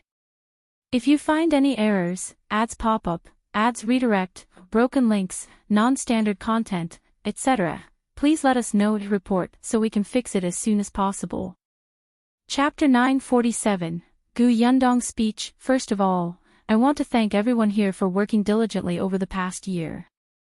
Many things have happened. When the prefectural city opened for business, there was a shortage of stock. It was everyone who worked overtime to meet the demand. Manager Tong was assassinated and remained unconscious for a long time. It was also everyone who did their job in an orderly manner.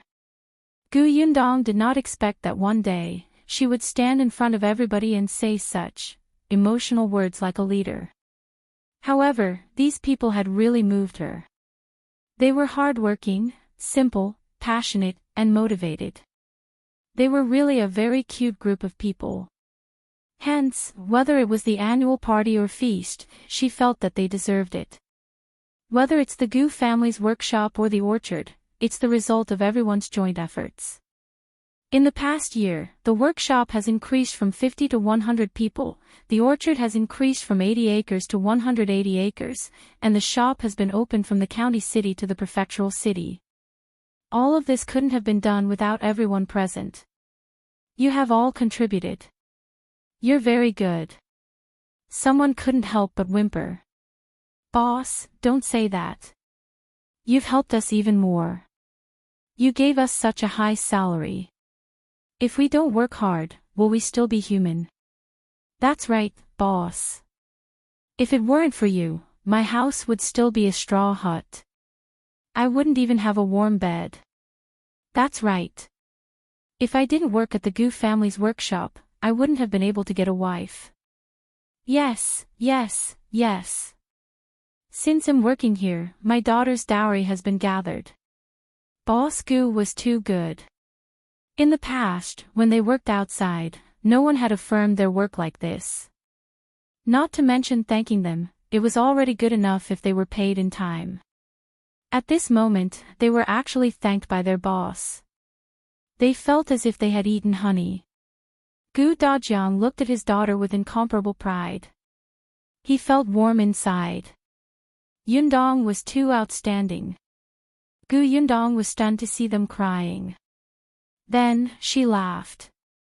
All right, I won't say anything else. I know that everyone is waiting for a feast.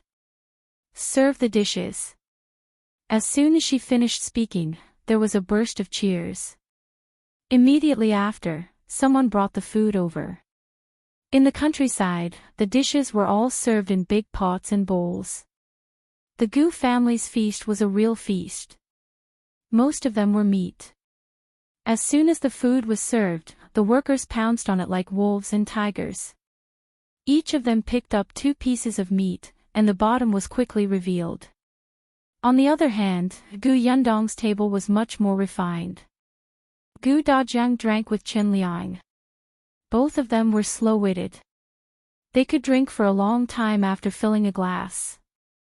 Bien Han's leg was still injured and he couldn't drink, so he chatted with him. Madame Yang and Gu Yunke were the happiest. They loved this kind of liveliness the most. When they were almost done eating and there were only 2 or 3 dishes left, Gu Yundong stood up and walked forward. Everyone's stomachs were already full and their movements had slowed down. Hence, most of them saw Gu Yundong's actions and found it strange. Is it time to deliver the New Year goods? I saw it just now. 2 large carts were pushed in. Unfortunately, there was a cloth covering it, so I couldn't see what was inside. In any case, there's definitely meat. Manager Tong brought back a lot of pork this morning. I heard that there was meat in cloth last year. There are so many people this year. I wonder if there are more. If you find any errors, ads pop up, ads redirect, broken links, non-standard content, etc., please let us know to report so we can fix it as soon as possible. Chapter 948, Surprise at the annual party. Gu Yundong coughed lightly and the buzzing below immediately stopped. Gu Yundong said, I know. Everyone is looking forward to the New Year presents. They will definitely be distributed this year. However, before they are distributed, there will be a surprise for everyone. Surprise. Everyone's eyes widened. Some of the bolder ones who had drunk a little hurriedly stood up and asked, Boss Gu, what surprise? Is there more food tomorrow after today? Ha ha ha, you wish, someone couldn't help but scold. Gu Yundong also smiled. It's not good to have fish and meat every day. The surprise I'm talking about is this. As she spoke, she glanced at Tong Shuitao, who immediately handed over a wooden box. Everyone looked confused. A wooden box. Could it be that there was something good inside? However, the wooden box did not look big or heavy. What was inside? While everyone was guessing, Gu Yundong had already spoken. There are notes inside. There are words written inside. Now, it's up to your luck. Whoever draws the note with the first, second, and third prizes will be rewarded. Wow, there was an uproar below. A lucky draw. There was actually a lucky draw. This was really a surprise, a huge surprise. Alright, now Shueitao will carry the box to every table. You just have to sit in your seats. When the time comes, you just have to reach in and pull out a note. There are a total of 15 rewards this time. 2 for the first prize, 5 for the second prize, and 8 for the third prize. With that, Tong Shueitao carried the wooden box to the first table. The first person was stunned for a moment until someone pushed him.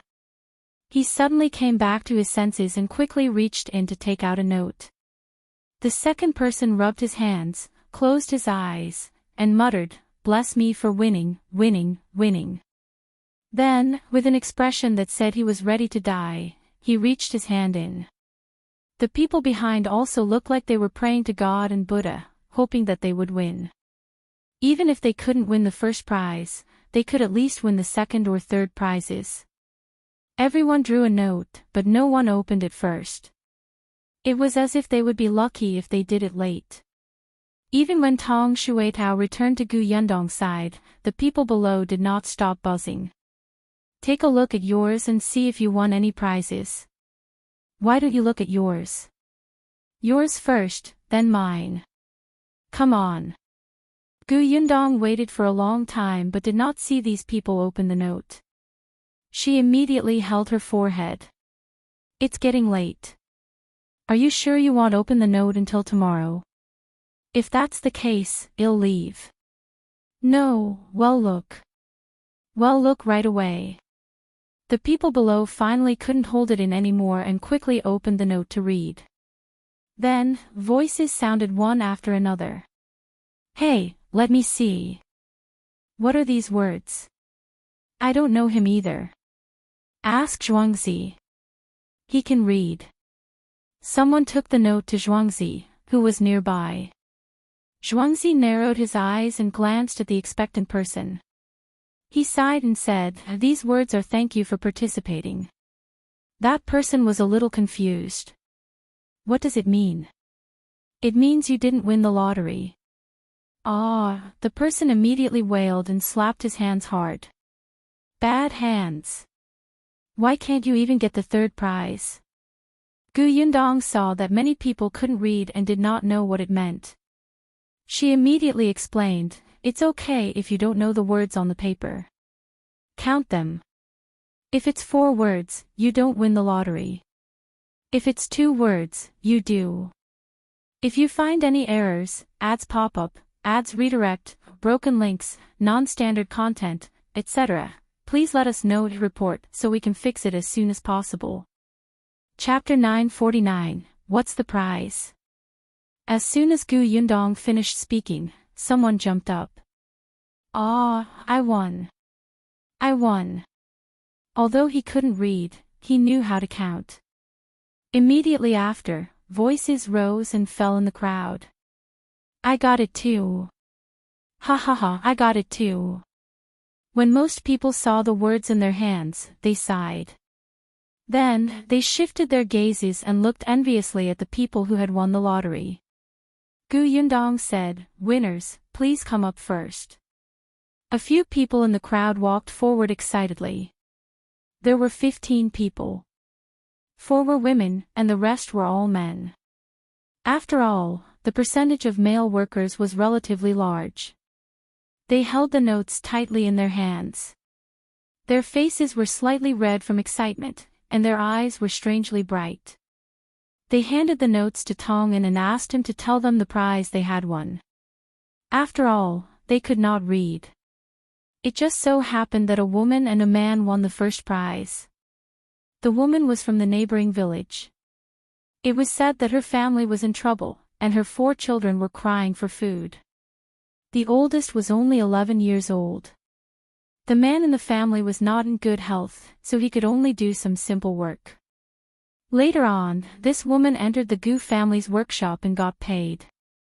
Only then did her family's life gradually improve. She did not expect her luck to be so good that she won the first prize. Someone said softly, Mrs. Sun's bitter life has finally come to an end. Ever since she entered the Gu family's workshop, her luck has also come. Gu Yundong thought that Mrs. Sun would definitely like this prize. As for the other first prize winner, he was from Yongfu village. His family background was alright. The second prize was given to a woman and 4 men. One of them was Zhou, and another 2 were from the neighboring villages. The remaining man and woman were from Yongfu village. The remaining 2 women and 6 men won the third prizes. Some were from Yongfu village and some were from the neighboring villages. These 15 people were all very excited. Even someone as steady as Zhou clenched his fists tightly. Gu Yundong got someone to bring everything up. Next, let me tell you what the prizes are. She lifted the cloth on the first pile, revealing what lay beneath. This is the third prize. There's not much. I hope you like it. Everyone leaned forward and saw boxes on the ground. Inside were cinnamon, red dates, peanuts, melon seeds, and other snacks.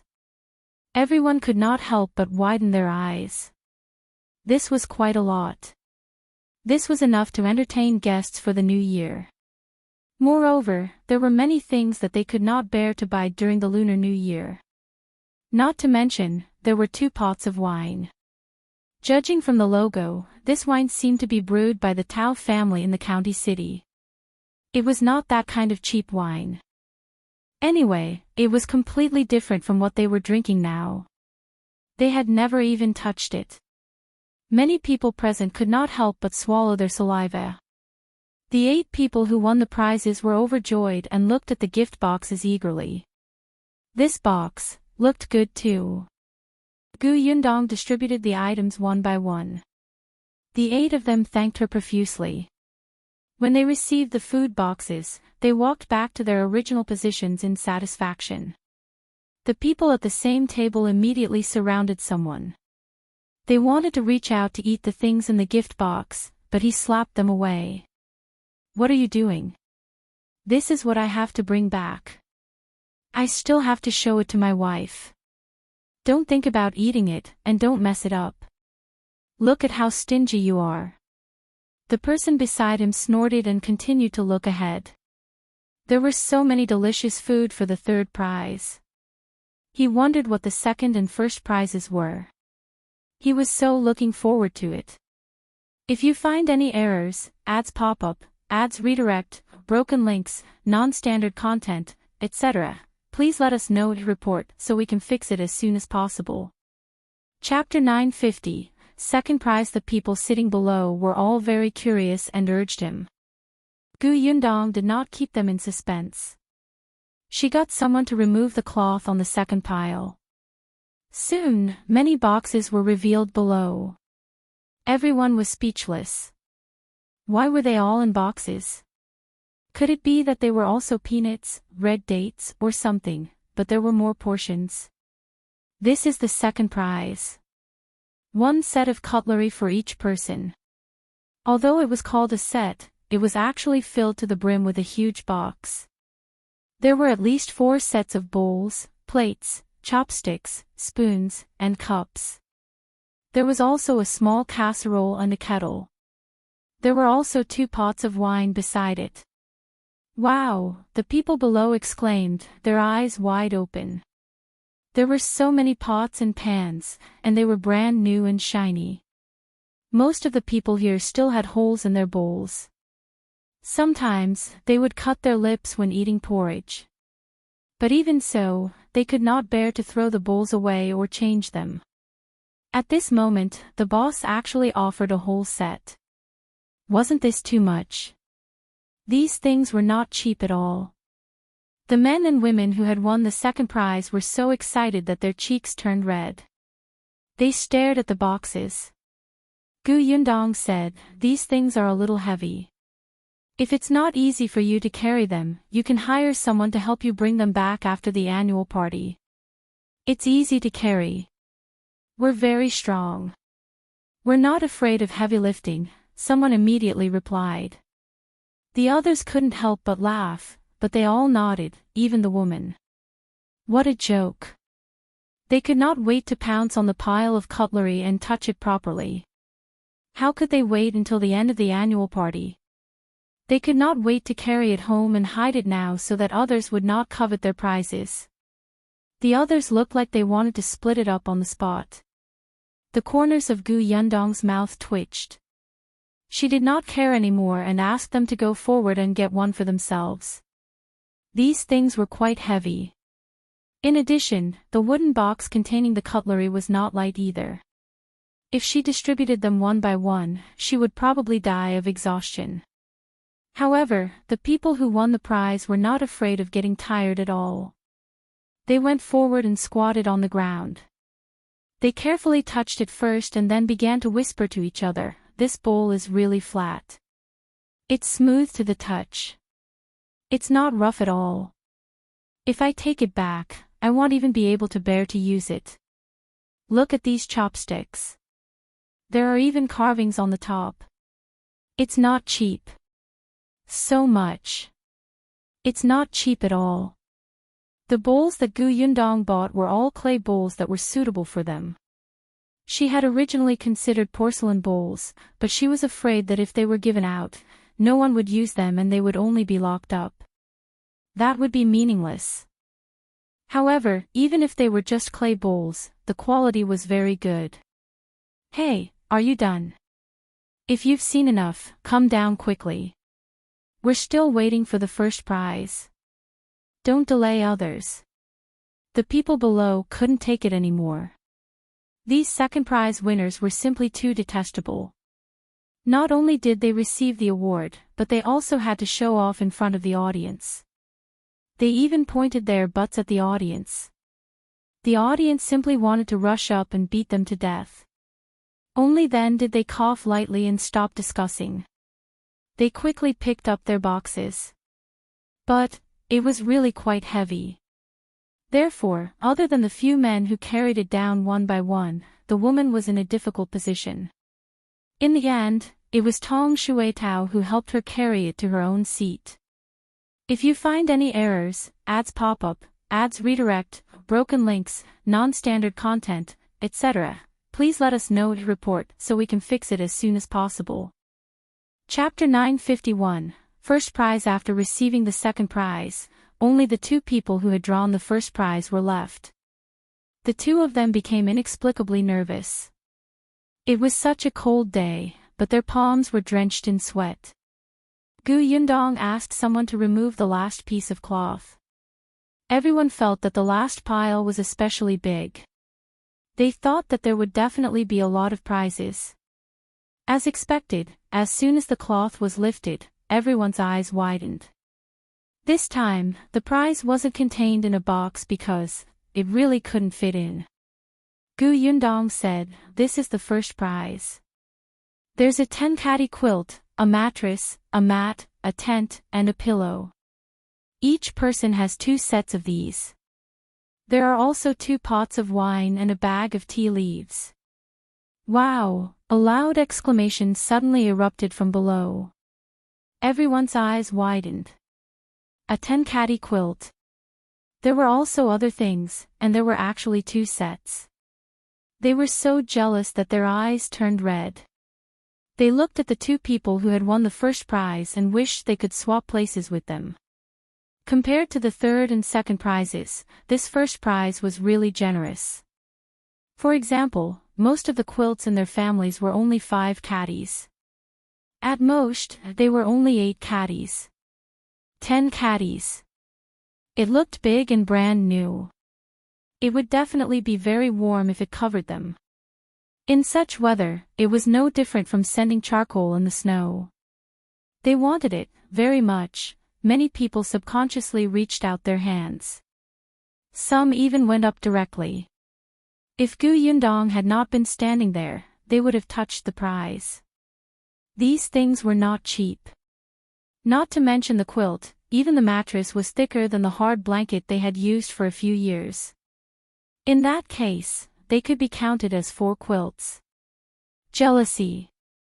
Jealousy had changed them beyond recognition. Bad hands, bad hands. Why didn't they get the first prize? Why? Mrs. Sun, who had won the first prize, had reddened eyes and almost cried. It was true. What a thick quilt that contained 10 caddies of cotton. Her family was already in a difficult situation. There were only 2 thin blankets at home, one for her and her husband and one for the children. In the winter, they could only cover all their clothes with them, but even so, they would often wake up in the middle of the night from the cold. Originally, when she entered the Gu family workshop this year, she finally had some money saved. She planned to buy some cotton after her salary was paid, so that she could stuff the blanket and make it thicker. Because of this, she did not even buy any New Year goods. She did not expect her luck to be so good that she directly drew 2 quilts. That was great. With 2 such thick quilts, her husband and she could have one and her children could have the other. Finally, the family could sleep soundly. Mrs. Sun could no longer hold back her tears. Gu Yundong was stunned for a moment. What's wrong, Mrs. Sun? Don't you like the quilts? If you don't like them, you can ask someone else if they're willing to exchange them with you, or, no, I like them very much. Thank you. Thank you, boss. Mrs. Sun hurriedly said, I'm just too happy. The people below laughed. Boss, your prize is in her heart. That's right. Boss, you know us too well. Only then did Gu Yundong feel relieved. She said to Mrs. Sun, there are a lot of things, and they're very heavy. Can I get someone to carry them back for you later? Yes, thank you. Mrs. Sun was so happy that she could not say anything. Not only him, but the other man who had also won the first prize was also very excited. If you find any errors, ads pop up, ads redirect, broken links, non-standard content, etc., please let us know to report so we can fix it as soon as possible. Chapter 952, New Year's goods for everyone. He didn't lack quilts, but he really didn't have one that weighed 10 caddies. These quilts were especially beautiful. Coincidentally, his daughter was about to get married. This quilt would be a great honor for her as a dowry, and the color was festive. And that wine and tea leaves were all good things. What should he do? He could not bear to take them out to drink on his daughter's wedding day. However, he quickly said to Gu Yundong, Boss, thank you so much. Gu Yundong waved her hand. Since you both like them, I'm relieved. Leave the things here first. When you get back, you can get someone to help carry them back. Sure thing. The 2 of them did not touch it. After all, they could not bear to. Their hands were too rough. What if they broke it? However, when they returned to their seats, the people around them surrounded them. All of them were very enthusiastic and said that they wanted to help carry the prizes home. In fact, they wanted to take a closer look and touch the prizes. There was a lot of noise below. They were too happy about winning the prize. Whether it was the first, second, or third prizes, they were all envious. Initially, Gu Yundong had thought that the first prize could be a cow or a donkey. After all, many companies in the modern era had cars for annual party prizes. Later on, she thought about it and decided to forget it. Hers was just a small workshop, and it was the first annual party. What would she do in the future if she were to give away cows and donkeys now? Therefore, after pondering for a while, she decided to give them something practical. Judging from their reactions, they should be very satisfied. Alright, the lottery is over. Next, everyone will have a share of the New Year goods. As soon as Gu Yundong spoke, the people below instantly fell silent. As soon as they heard about the New Year goods, everyone immediately sat up straight. After all, these were really in their hands and had nothing to do with others, so there was no need to be envious. Therefore, getting the New Year goods was more important. Soon, Tong'an and Tongping pushed the cart over. It was filled with meat, and everyone's eyes lit up instantly. Even though they had just finished eating a big meal, they could not help but swallow hard.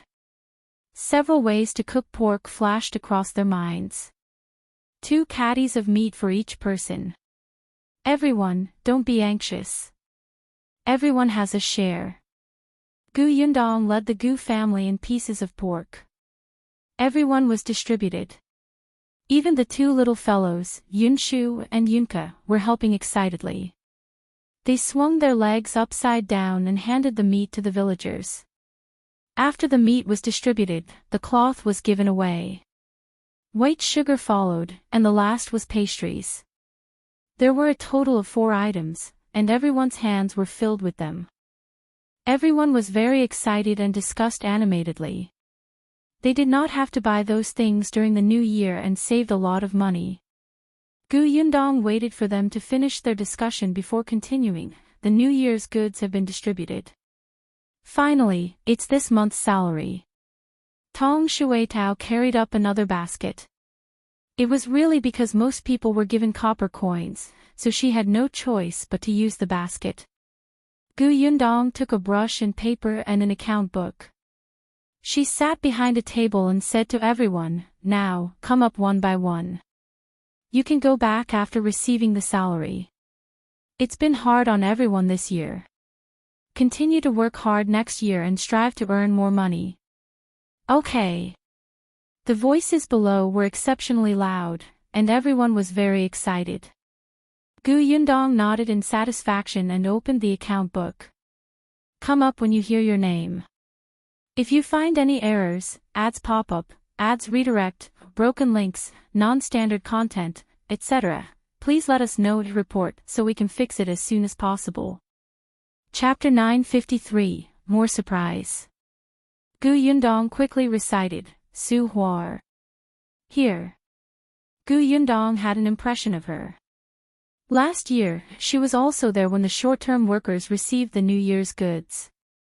When they arrived, Gu Yundong took the string of copper coins from Tong Shuitao and handed it to her. Su Huar bowed. Thank you, boss. Then, she took the copper coins and walked to the side. Gu Yundong ticked her name. Then, she started to call the second person. Just as she was handing out copper coins to the second person, Su Huar, who was beside her, suddenly exclaimed, "Boss, you gave an extra 100 copper coins." Everyone looked over in unison, but Gu Yundong was not surprised. It's the new year. Take these 100 copper coins as a red packet for everyone. Everyone has it. You can buy New Year goods with it. 100 copper coins was not much. It could be considered the year-end bonus. Everyone had worked hard for an entire year. On the last day, they still had to celebrate. When the people behind heard this, they were overjoyed. They did not expect that when the workshop closed for the holiday, there would be a meal gathering, a lucky draw, and a New Year's gift. In the end, there was even a red packet. The surprises came one after another, making them a little dizzy and unable to find the north. These things were common to modern companies, but in this era, they were unique. But to Gu Yundong, these extra rewards did not cost much. In total, it was about 50 to 60 taels. However, this would make everyone happy. In the future, they would be more loyal to the Gu family and have a greater sense of belonging to the Gu family. Moreover, they would be able to publicize it for free. This money was very worth it. The pay was distributed one by one. Everyone could not help but count it again and again. It was not that they did not trust Gu Yundong and were afraid that they would be paid less. They just could not resist the desire to count the money, especially when they had an extra 100 copper coins. They felt so good. The Xing couple, the Shi couple, Zhao Zhu, and the other managers were the last to be paid. Their salaries were high, so they were directly given silver. Everyone was a little envious when they saw this. They thought that if they worked harder, they would be able to touch silver when they became managers in the future. However, none of these people left after receiving the money. Gu Yundong found it strange. Then, she saw that everyone was busy. The tables were cleared, the stools were cleared, and the women were tidying up the pots and pans and cleaning the ground. Gu Yundong immediately smiled. Whether it was New Year goods or red packets, they were indeed worth it. In just a short while, the workshop returned to its original state. It was clean. The tables and chairs had all been returned. Everyone stood in front of Gu Yundong again with the New Year goods in their hands. They waved at Gu Yundong. "Boss, we wish you a happy New Year in advance." "Well, take our leave first." Gu Yundong waved her hand. "Happy New Year to you too. See you next year." Only then did everyone turn around and leave. The weather outside was very cold and dark, but the people who came out of the workshop were all overjoyed and warm. The families of the people from the neighboring villages who lived further away came to pick them up. Mrs. Sun's husband was also here. Although he was not in good health, it was fine for him to go out. At this moment, he saw Mrs. Sun carrying a large pile of things in her hand. There were actually quilts. Her husband's face was filled with shock as he hurriedly went up to her. Mrs. Sun was very happy to see him. She said with a face full of joy, "Husband, we drew the lottery today. I won the first prize. Look, there are 2 big quilts and beddings, and these, if you find any errors, ads pop up, ads redirect, broken links, non-standard content, etc., please let us know to report so we can fix it as soon as possible." Chapter 954, New Year Mrs. Sun's husband was stunned. He subconsciously took a quilt and it, unable to come back to his senses. The people beside her had already started talking at once. "Your wife is lucky. You don't know that there were only 2 people who won this prize. Your wife was one of them. This quilt weighs 5 kilograms. Look, it's so thick. It's thick, it's indeed thick." He nodded blankly. Mrs. Sun raised the New Year goods again. "These were also given by the boss. We don't have to buy them for the new year." Someone at the side shouted, "Let's go back first. It's already so late. Let's not stand here anymore. Let's go." Gu Yundong gave a few lanterns to the people living in the neighboring villages and asked them to go back together in case they could not see the road. However, it did not matter to them whether they had lanterns or not. The road was so wide that they could walk as they pleased. It was even more convenient for those from the local village. Many people were still waiting outside. Soon, the lively crowd dispersed. Gu Yundong led his parents and siblings back to the Gu house. The door of the workshop was closed. Next, they just had to prepare for the new year in peace. When they reached home, Gu Yundong took out a few red packets and gave one to the Tong family, the Lu family, and Shui Rong. Everyone thanked her and happily accepted it. When Gu Yundong returned to her room, she wrote a letter to Xiao Qingyuan and told him in detail about today's annual party. Now that they could not see each other, they could only contact each other through letters. Unfortunately, he couldn't be at home during the new year. She recalled that last year, Xiao Qingyuan was alone at home. Later, he was called over by Yunxu to set off firecrackers and have New Year's Eve dinner with the Gu family. This year, only Ah Go and the auntie who cooked were in the Xiao family. Gu Yundong also gave them red packets on behalf of Xiao Qingyuan. The next day, the incident at the Gu family workshop's annual party swept through Yongfu village and the neighboring villages like a violent wind. Everyone was envious when they heard that everyone had New Year's goods and a few big awards. Thus, a new round of inquiring about whether the workshop was recruiting people began again. Unfortunately, Gu Yundong was not recruiting for the time being. Even if she wanted to recruit, she had to expand the workshop first.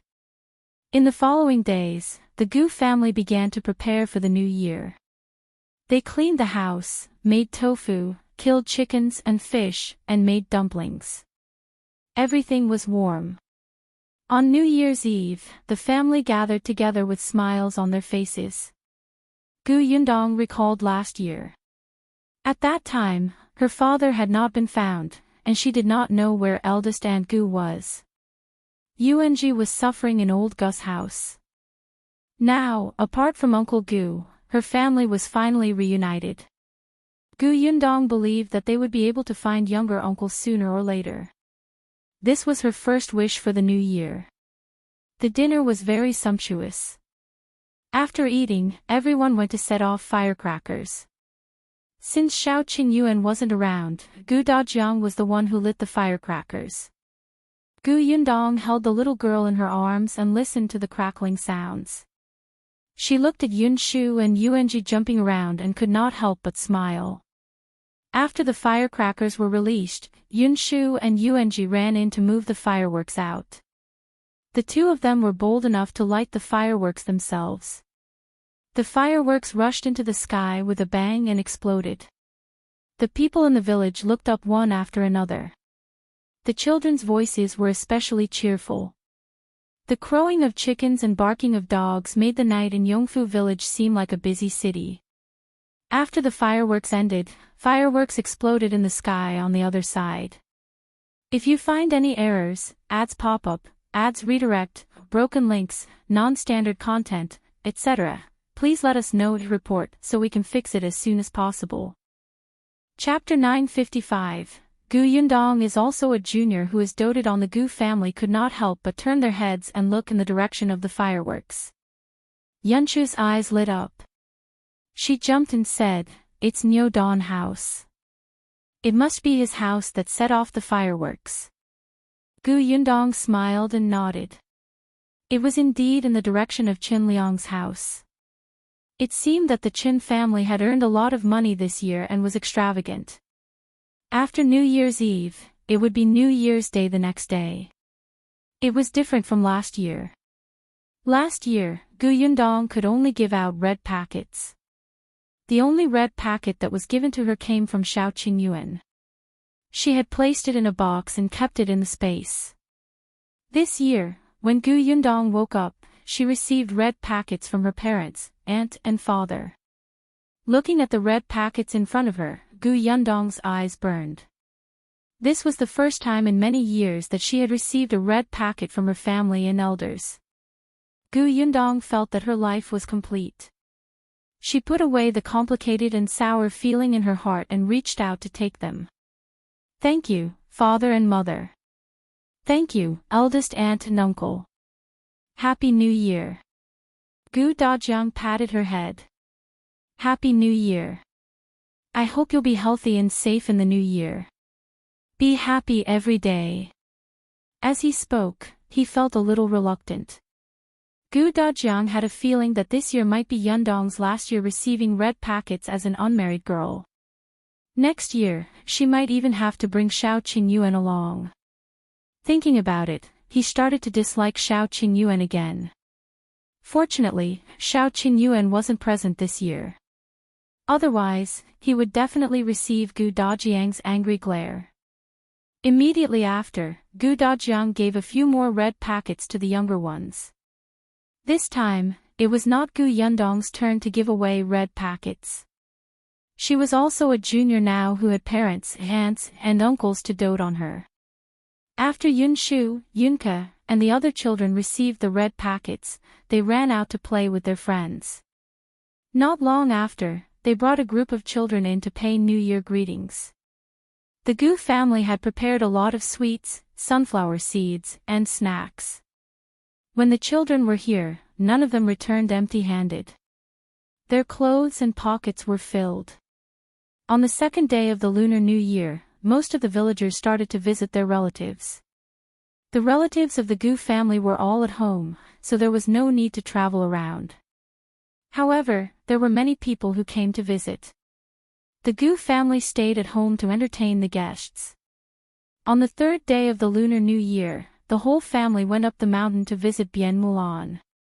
It was Bien Han's first time back. It was inconvenient for him in a wheelchair. It was not easy to walk up the mountain, so he could only be carried by a few people. When he saw Bien Mulan's tombstone, he couldn't help but cry. Everyone present felt terrible. They were living a good life now, but Bien Mulan couldn't enjoy it. After crying for a while, the Bien family calmed down a little and went down the mountain. On the 4th day of the Lunar New Year, Gu Yundong and his family went to Qin Wenzheng's house to visit him. On the 5th day of the Lunar New Year, Gu Yundong went to the Lu residence again. Lu Wei was not around and went out to play. However, Lu Yi was at home. He had a good relationship with Yunshu and Yuanji and insisted that they stay for the night. On the 6th and 7th day of the new year, Gu Yundong went to take a look at other people's houses. On the 8th day of the new year, the workshop reopened and all the workers returned. Gu Yundong looked at their flushed faces. This meant that they all celebrated the new year in happiness. Sure enough, after the workshop started, everyone worked even harder. However, Xiao Qingyuan hadn't returned yet. He had sent a few letters back, saying that everything was going smoothly. Although Gu Yundong was looking forward to his return, she was also very busy. After all, her father would be taking the imperial examination at the beginning of next month. If you find any errors, ads pop up, ads redirect, broken links, non-standard content, etc., please let us know to report so we can fix it as soon as possible.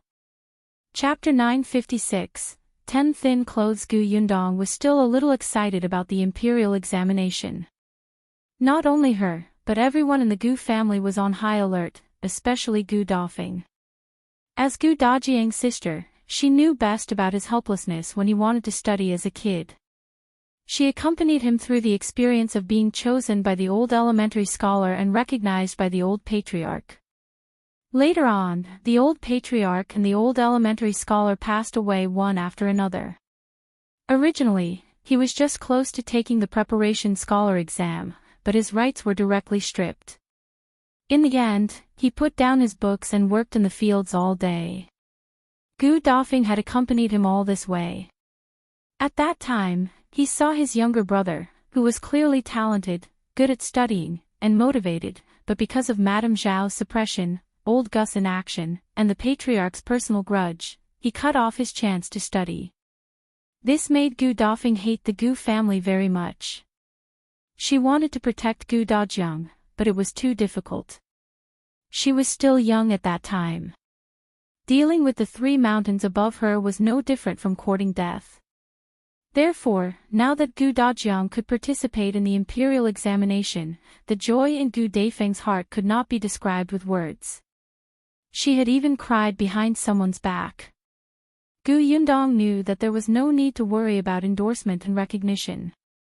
With Qin Wenzheng's help, what she needed to think about now was how to let her father perform normally in the examination hall and strive to pass in one go. The county exam was in February. There were 5 subjects, and each one was only for a day. It was still bearable. After all, he did not have to stay in a narrow examination shed and endure the consequences of his back aching and legs weakening. However, the weather in February was still very cold, so it was still very important to keep warm. It was just that she had heard that when entering the examination hall, hats were not allowed to be double-layered. The leather jacket had to be stripped of its skin, and the felt clothes were removed from the inside. The clothes and robes were all single-layered, the socks were made of single-layered felt, and the shoes were made of thin soles. Just thinking about these rules made Gu Yundong feel cold. She touched her chin and went to look for Gu Dafeng. She said, "Eldest aunt, I think we have to prepare at least 10 pieces of single clothes for father. Otherwise, he'll shiver from the cold." Gu Yundong's embroidery skills were still not good. After all, this was Gu Dajiang's clothes. It was not good for her to ask Shinsidian to make it, so she simply looked for eldest aunt. Gu Dajiang happened to walk over. When he heard that, he looked at himself. Single clothes, 10 pieces. Well, Yundong, the weather is already getting warmer next month, so there's no need for so many, he said. If I put all 10 clothes on, I'm afraid I won't even be able to straighten my hand. How can I write? Gu Yundong waved her hand. It's okay. Make the clothes inside smaller and the clothes outside bigger.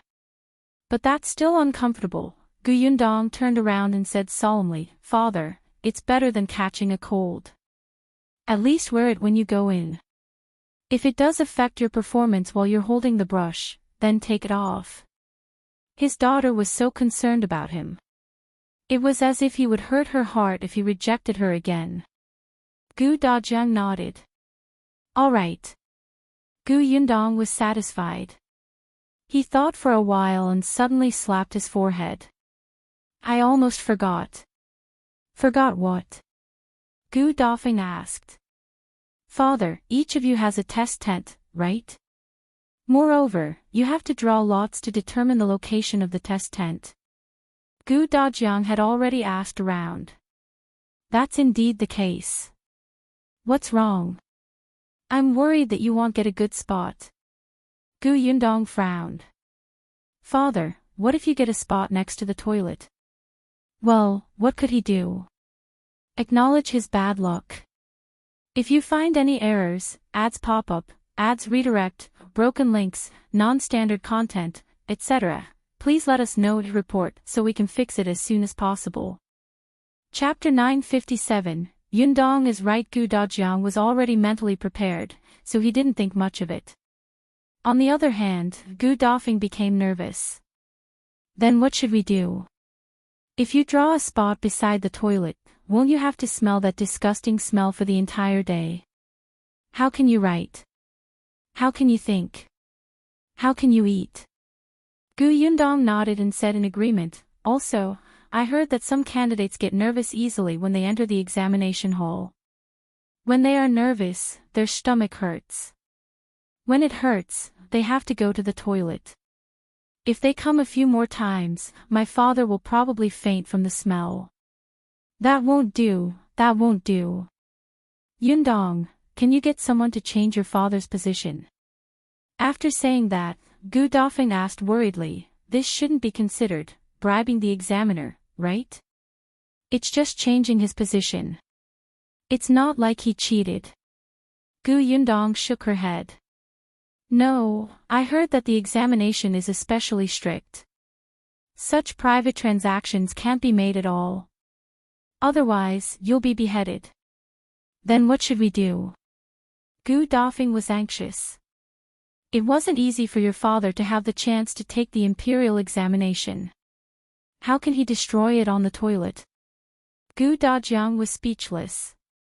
Wait, are you guys mistaken? This is just a possibility, just a possibility. Why does it sound like you've already confirmed that it'll definitely sit in the test shed beside the toilet? Hey, there are so many people taking the exam. I really don't have to, Father, you have to consider all possibilities, Gu Yundong said solemnly. Gu Dafeng nodded. Yundong is right. We can't hope for luck. What if you're unlucky? Yundong is right. Gu Dafeng continued to nod. So, Father, we have to think of a way to solve this problem first. Yundong is right. Gu Dafeng nodded halfway and suddenly looked at her in surprise. You've thought of a way. Gu Yundong said in all seriousness, I do have a stupid but very effective method here. Tell me quickly. Gu Dafeng's eyes lit up. However, Gu Dajiang suddenly had a very bad feeling. Gu Yundong said, we have to let my father get used to this smell first. You mean? Gu Yundong looked at Gu Dajiang. Father, during this period of time, when you're reading and writing articles, move the table near the outhouse. When you're used to it and can smell nothing, you won't have anything to fear. You won't care where the examination hall is when you write articles. Gu Dajiang couldn't help but widen his eyes. Yundong, I'm your father, your biological father. What the hell is smelling nothing? You even create an idiom yourself, right? When Gu Dafeng heard this, she was a little hesitant. Was this method really fine? She looked at Gu Dajiang, who shook his head vigorously. No, definitely not. I probably wouldn't draw that spot at all. Gu Yundong said, Father, you said it's possible. What if? What if your luck is extremely bad? But Yundong, I'm actually not that weak. Think about it. I've suffered in the past. I can overcome such a small matter. There's no need to make so much effort. But Dad, for the past 6 months, you've mostly been reading and writing in a comfortable environment. Now that you've suddenly fallen into such a bad situation, the difference is too great, and it's easier for you to feel unbalanced. Gu Dajiang felt that all his years of studying had been in vain. He actually couldn't win against his daughter in a debate. Yundong, are you serious? If you find any errors, ads pop up, ads redirect, broken links, non-standard content, etc., please let us know to report so we can fix it as soon as possible. Chapter 958, Dressed so festively. Gu Yundong nodded seriously. Very seriously. Seeing that things had developed to this point and there was no room for negotiation, Gu Dafeng suddenly felt like laughing. How did things end up in this direction? Gu Dajiang was pushed out by Gu Yundong to the toilet door. Gu Dajiang immediately covered his nose. Yundong, I'm your biological father. Look, you can't take it anymore and have to cover your nose. You'll have to face 5 exams in the future. Won't you break down? It's precisely because you're my biological father that I'm so considerate of you. Thank you, but no. Gu Dajiang wanted to leave, but Gu Yundong stood firmly behind him. Father, it said that only through hardship can one rise above others. The imperial examination is a long and arduous path. This is just a little stench. You have to overcome it. Gu Dajiang was speechless. He didn't want his daughter anymore. He could not win against Gu Yundong. In short, no matter what reason he had, Gu Yundong could find something to refute. In the end, Father Tong and Shui Rong moved a table and chair to the toilet. Gu Dajiang sat there aggrievedly. The veins on his hand that was holding the brush throbbed, and he almost showed everyone how to break the brush with his bare hands. Gu Yundong was quite satisfied, but the others standing behind her were holding back their laughter.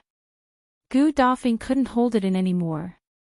She quickly turned her head away, but her shoulders were heaving. Madame Yang and Yunke did not understand what was going on and also giggled. Yunshu pulled Yuanzi's arm and took a few steps back.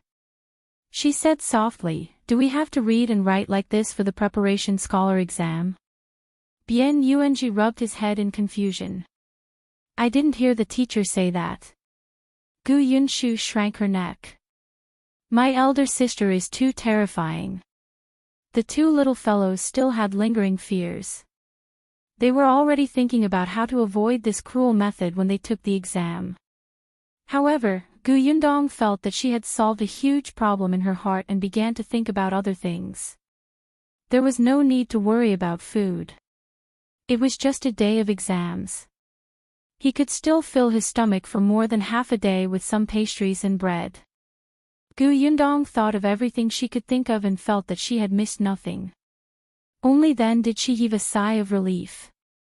In the next few days, she focused on preparing. By the end of the month, Gu Dajiang's 10 clothes were completed. Gu Yundong took it from eldest Aunt Gu and compared it. It was not bad. The outermost piece was exceptionally wide, so it should not be too tight. Gu Yundong carried the pile of clothes to look for Gu Dajiang. However, just as she reached the courtyard, she bumped into him. "Father, why do you smell so bad?" Gu Yundong took a few steps back. Gu Dajiang's eyes suddenly turned sinister as he sneered at Gu Yundong. The latter suddenly reacted. Oh no, it seemed like she did it. She immediately turned around and ran away with her clothes. Gu Dajiang snorted and returned to his room to shower and change. After more than an hour, Gu Yundong came back quietly with his clothes. She originally thought that Gu Dajiang would not be around. Unexpectedly, when she arrived at the main house, she saw her father trying on a piece of clothing. Madame Yang was looking at him with glowing eyes, as if she liked him very much. Gu Yundong was surprised. "Father, where did you get this outfit? Why are you dressed so festively? If you find any errors, ads pop up, ads redirect, broken links, non-standard content, etc., please let us know to report so we can fix it as soon as possible." Chapter 959. What does other people getting married have to do with you? Madame Yang was helping him tidy up his sleeves. She also looked very happy, not letting go of even the slightest wrinkle. Gu Dajiang glanced sideways at Gu Yundong and said, "Jiang Bao and the Shi family's daughter are getting married. Don't tell me you've forgotten." "Of course I didn't forget. Isn't it the day after tomorrow?" Gu Yundong was suspicious. "But what does her marriage have to do with you wearing new clothes?" Gu Dajiang was smug. "They invited me to be their witness." Witness? When did this happen? Why didn't she know? Seeing that her father's new clothes were prepared so neatly, he must have received the news long ago. Was he deliberately not telling her? Was he taking revenge on her for letting him stay near the toilet? He was already so old. How childish. Gu Yundong snorted softly, but she was still very surprised. However, what she did not know was that Jiang Bao's first consideration was Gu Yundong. Speaking of which, Gu Yundong and Xiao Qingyuan were more or less matchmakers for him and Lan Huaner.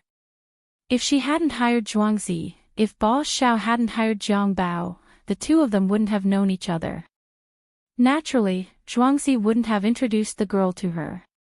Therefore, to them, Gu Yundong and Xiao Qingyuan were matchmakers, benefactors, and esteemed guests. However, Xiao Qingyuan was not around. Gu Yundong was not married after all. It was not appropriate for her to be a witness. Hence, after some thought, Jiang Bao thought of Gu Dajiang.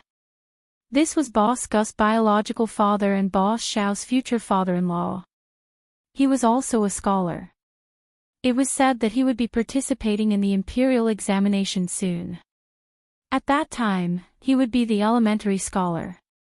Their witness was the elementary scholar. If word got out, wouldn't it be glorious?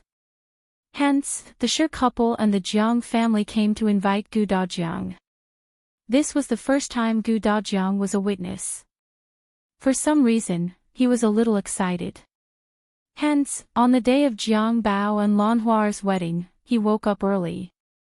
After dressing up, he got Shui Rong to put on a carriage and went to the Jiang family village. As the witness, Gu Dajiang naturally had to go to the man's side. Gu Yundong brought the rest of the Gu family to the Shi residence. Gu Dafeng and his husband did not go. After all, they did not have much of a relationship with the newlywed couple. In addition, Bian Han's leg was inconvenient. There were too many people, and it was easy to get injured if they squeezed around. When the Shi family got married, the entire village became lively. In the past, Shi Dashan and his wife were timid, and Zhuangzi was a hooligan. Lan Hua was the only sensible and smart one in the family. However, no matter how smart she was, having such a family would also drag her down. Therefore, when families with slightly better conditions were looking for a wife, they would not consider Lan Hua. However, in less than a year, the Shi family had changed drastically. Lan Hua had married into a good family. She heard that Jiang Bao was going to the prefectural city soon. This time, most of the people in the village came to the Shi family's treat. When Gu Yundong entered, it was already bustling with noise and excitement. Many villagers came over to help. Some were cooking, some were carrying tables. Most of them knew Gu Yundong. When they saw her family coming, they raised their hands to greet her. Gu Yundong nodded and responded to them one by one. Then, she brought the children to see the bride. Lan Huar sat in her room. The Shi family had renovated the house. She had a separate room, and it was quite big. Hence, when Gu Yundong entered, there were already many people sitting in the room. However, there were a few familiar faces. They were ladies and women from the village, and some were complete strangers. They were probably relatives of the Shi family. If you find any errors, ads pop up, ads redirect, broken links, non-standard content, etc., please let us know to report so we can fix it as soon as possible.